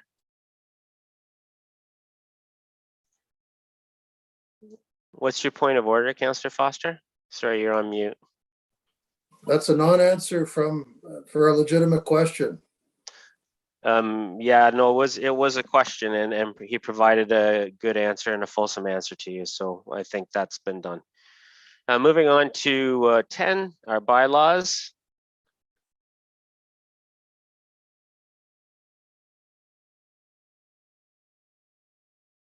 Okay. Have a recommendation that bylaws 2021-50 to 2021-52 be read a first, second, third time and passed, signed by the mayor and clerk, and the corporate seal affixed. Mover for that, please. Councillor Dunsmore, seconded by Councillor McCray. All in favor? Opposed? And that is carried. Moving on to notice of motion. There's a notice of motion from Councillor Kittredge that was, a notice was given on September 27th, and I will turn it over to Councillor Kittredge to introduce his motion. Councillor Kittredge. Thank you, Mayor. The notice is very short, and it's basically be it resolved that council directs staff to investigate and report back to council the estimated cost of bike lanes on Provost Lane in Fergus between St. Andrews Street and Garifaxa Street with a single one vehicle traffic lane, and report back December 1st, 2021 for the 2022 budget meetings. The reason for this is there's been a lot of divisiveness in our community about this issue. And during the discussion about the St. David Street, there was a request for to ask about, I made a request about Provost Lane. And what happened in the ensuing is that the director of infrastructure admitted that he didn't really consider a one-lane vehicle and robust bike lanes on Provost Lane as a one-lane vehicle. So I kind of would like to just know how much that would cost. And this request is connecting two community nodes, the Straight Park with the Fergus Library and the historic downtown. The pro for this is that generally bike lanes are 1/3 of a vehicle lane, and this Provost Lane one will be of half of a vehicle lane, which enhances safety. The Provost Lane is quieter, there's no trucks. And because of its narrowness, there's no parking that will be displaced. If we use like double rumble lanes strips with paint, as they use in Saskatchewan in their cities, we can ensure safety and the removal of snow, because the removal of snow is essential for bike lanes, because when spring melts, it's hazardous for early spring bike use. And so if we have a rumble strip going up, two of them up Provost Lane, we would be able to achieve that. Good signage and will help the public navigate and provide safety for biker and car drivers. I want to put this forward as really just one part of a total bike lane strategy to connect our trails, our community nodes of libraries, schools, parks, natural sites, and downtowns. But I don't want the strategy to be infused with kind of an ideology that cars and trucks should be eliminated or suppressed, or that parking should be eliminated. I view this as to get an estimate for this, for just information, is part of a cooperative policy to use our road network and a chance to enhance for a total bike lane strategy that's not ideologically against cars or trucks or businesses that use them, but cooperative for the public and for businesses. So I just sort of want to know more information, and that's what this request is for, to get an estimate. And as we all know, we need to ask, we need to have a council approval to get that kind of information, because it requires a certain amount of work from staff. Previously, in budgets, we don't ask consultants always to give us the exact amount. We can make estimates with the skill set that we have. I feel there's very little resources that are required for this estimate, and I think that staff is totally capable of giving this to us. Thanks, Councillor Kittredge. Can I get a seconder for this to get it on the table, please? Councillor Foster. Discussion from council. Councillor Foster. Thank you, Mayor. I'd like to speak in favor of the motion from Councillor Kittredge. Lots of people have weighed in on the bike lane issue. When we tackled the bike lanes on St. David, we really took a piecemeal approach. We looked only at St. David. We looked only at one route. It's always been my contention that we should look at a full-on set of bicycle infrastructure, and to decide on one little piece without a comprehensive strategy never made sense to me. So I quite like this option because it's a very quiet street. It would be a much safer route. And I think a lot of citizens would like it and would use it. And I like what Councillor Kittredge said about connecting the trails as well. Those are two to use that phrase, low-hanging fruit, that we could improve our trail system, we could improve connectivity for cyclists, and we could connect the downtown core of the library to an east-west cycling route and the trail system. So I quite like Councillor Kittredge's motion, and I thank him for putting it forward. That's why I'd second the motion. Councillor Van Loon? Thanks, Mayor. Yeah, I wanted to ask more questions in regards to the understanding of what this motion is, because I wanted to make sure that we already have agreed that we are going to move forward with the other bike lanes, but this is a request that we do this in addition to, and that I think it needs to be, if I was to support or even look at this, it needs to be very high level, so we don't get too far into details. So it should be like a high level cost, because otherwise we could have a lot of staff time put into, looking at something that may be too direct, and we should be looking at a larger biking route system for Fergus. So can we agree that it should be on a high level, and just for the report to come back to budget, because otherwise I would have a difficult time. And as I got the impression that Councillor Foster was trying to say that, we're going to use this to try to offset the other bike lanes. No, that we've already lost that vote. This is something new, right? So if I can just make sure we clarify on that. Yeah, I think I don't know how to quantify that it's at a high level, because what you or I might be thinking about as at a high level might not be. It might put staff in a bit of a disadvantage when other councillors ask for specific numbers. And then we get into a whole other discussion about not providing enough information in our report. So I would like it if we could provide some direction to staff. I'll go through and we'll go through the comments first, and then maybe I'll let Councillor Kittredge speak about what type of level of information he's asking for, so that we can start to at least put a limit to the amount of staff time that's required for this, because I think that is an important point. Councillor McElwain? I'm in favor of the motion, but I'm also in favor of Councillor Van Leeuwen's comments that at this point it should be high level estimate, I think. Councillor Dunsmore?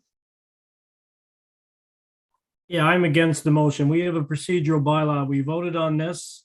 There was a request to overturn it that was denied, and this is just a way to start another argument about it. And I wonder how the people on Provost Lane feel about their street being converted to a one-way. And has any discussion been had with them? Has anybody polled them? And then we're just kind of pulling this out of the hat. So no. Councillor McCray? Thank you, Mayor Linton. I agree that I'm okay with this motion if we are looking at a high level estimate. I also like to reach out to Councillor Kittredge to just mention that I have a motion coming before council in November related to establishing a sustainable transportation advisory committee based on recommendations from the transportation master plan. And the whole motion is focused towards the fact that there is increased community interest in sustainable transportation, and looking at how can we engage more of the community to get the diverse opinions together around a table to discuss what do we want to see for our community in terms of sustainable transportation. So I could see this information being of interest to this particular committee. So yeah, if this is a high level, I'm fine with this. Yeah, a couple comments, and then I'll turn it to Councillor Kittredge. There's a couple clarifying questions that he might want to speak to. I'm not at all interested in a single vehicle traffic lane and a bike lane at this location. So I as many people are aware, I was pretty in favor of the way we have it with bike lanes, separated bike lanes on St. David Street. So I'm not interested in our staff spending any time on this one from a personal perspective. Councillor Kittredge, maybe you can speak a little bit about the high level, because I think some of the councillors were interested in what that might mean. So maybe you can provide some clarity on that. Thank you, Mayor. I'm not exactly sure what you mean by high level. I'm not asking for the comprehensive sustainable bike lane estimate for the whole municipality. I'm only asking for what it would cost infrastructure wise for Provost Lane. It's not very large. It's not, but it does connect. The reason that route does connect two known community nodes. It's a very short distance. It's known. They're already established. So when we develop the comprehensive, which isn't part of this motion, in terms of estimates, we will know roughly what that will cost, and then we can extrapolate that. I think I'm just asking for information. In terms of, there was one thing said about the people on Provost Lane. This is not going to happen like right away. Of course, they would get input. I just want to know what the dollars are, because I am interested in a comprehensive total bike lane strategy or alternative transportation, but I want to know what the costs would be for not an elaborate thing that happened on St. David Street. Like, that's done, okay? I'm just saying that's okay, that's done. But this needs to be, we need to have some sort of estimate going forward, and then we can, it's just information. And so high level it's just an estimate. Like, it's not, we do that all the time. We come with a bridge estimated at 1.4, and then we come back with more information and it's 3.2, and then we come back and it's 4.2. So I'm just asking for the first one to get a rough estimate, and I don't think that will require an immense amount of time. So the other, yeah, I think it helps a bit. You're talking about infrastructure costs. So, yeah. So you're just really if that's all that we had to do, just the infrastructure costs of how you've laid it out. I guess I just want to make sure that council's okay with the second part of Councillor Van Leeuwen's question, and that is, so are staff moving ahead on bringing the cost to this, recognizing that we also have approved separated bike lanes on St. David Street? Councillor Kittredge? Well, we're just getting information. We're not voting to do it. But it is important because it is information that I wanted to know at the previous one, because it gives you a context for future costs of an elaborate what we could do. There was previously a bike lane advocate that wanted the Welly Loop, or I think it was called, and it was just an estimate, like, oh, it's 60,000 or what. We didn't know exactly, and it's hard to agree to things when we don't have estimates. This is roughly, it's a very short distance. It's between two known community nodes. I think all schools, schools are community nodes, and it's basically, it gives us a good estimate for children traveling if we could get protected these nodes, like these bike lanes, because I rode my bike to school for a long time. And right now, I was a very small rural place, so it wasn't hazardous. But right now with the way we have trucks and we're more density, and I think we need to establish routes. And so in terms of in addition, this doesn't mean that we're going to do this. This is information. And it came out of that discussion on St. David Street, but I never got any information about it. And I would like that information because I think that this is a very, it could be very useful going forward. Yeah, I guess I'm not sure how it could be useful, but that's okay. You've put the motion forward, so that's up to council. Councillor Van Leeuwen? Well, I just wanted to make sure that we weren't, that all councillors knew we weren't trying to re-vote on the St. David one or the Highway 6, but it sounds like it's pretty clear now and everyone gets it. So that I'm happy with that, and I can support this motion.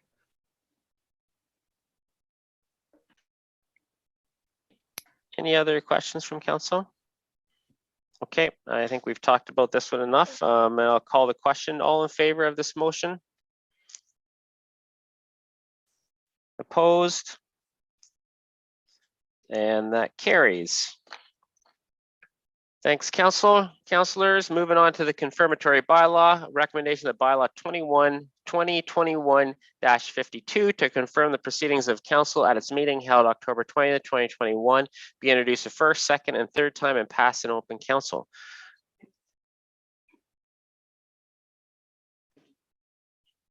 Oh, sorry, I got to say that over again. I said it wrong. Recommendation that the bylaw 2021-53 to confirm the proceedings of council at its meeting held October 20th, 2021 be introduced a first, second, and third time and passed in open council.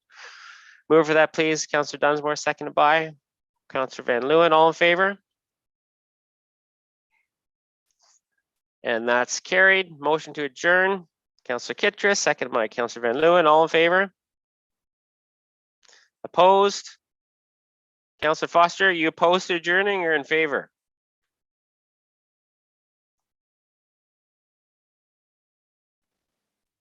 In favor. Okay, perfect. We're unanimous. That's a great way to end the meeting. Have a great rest of the evening, everyone.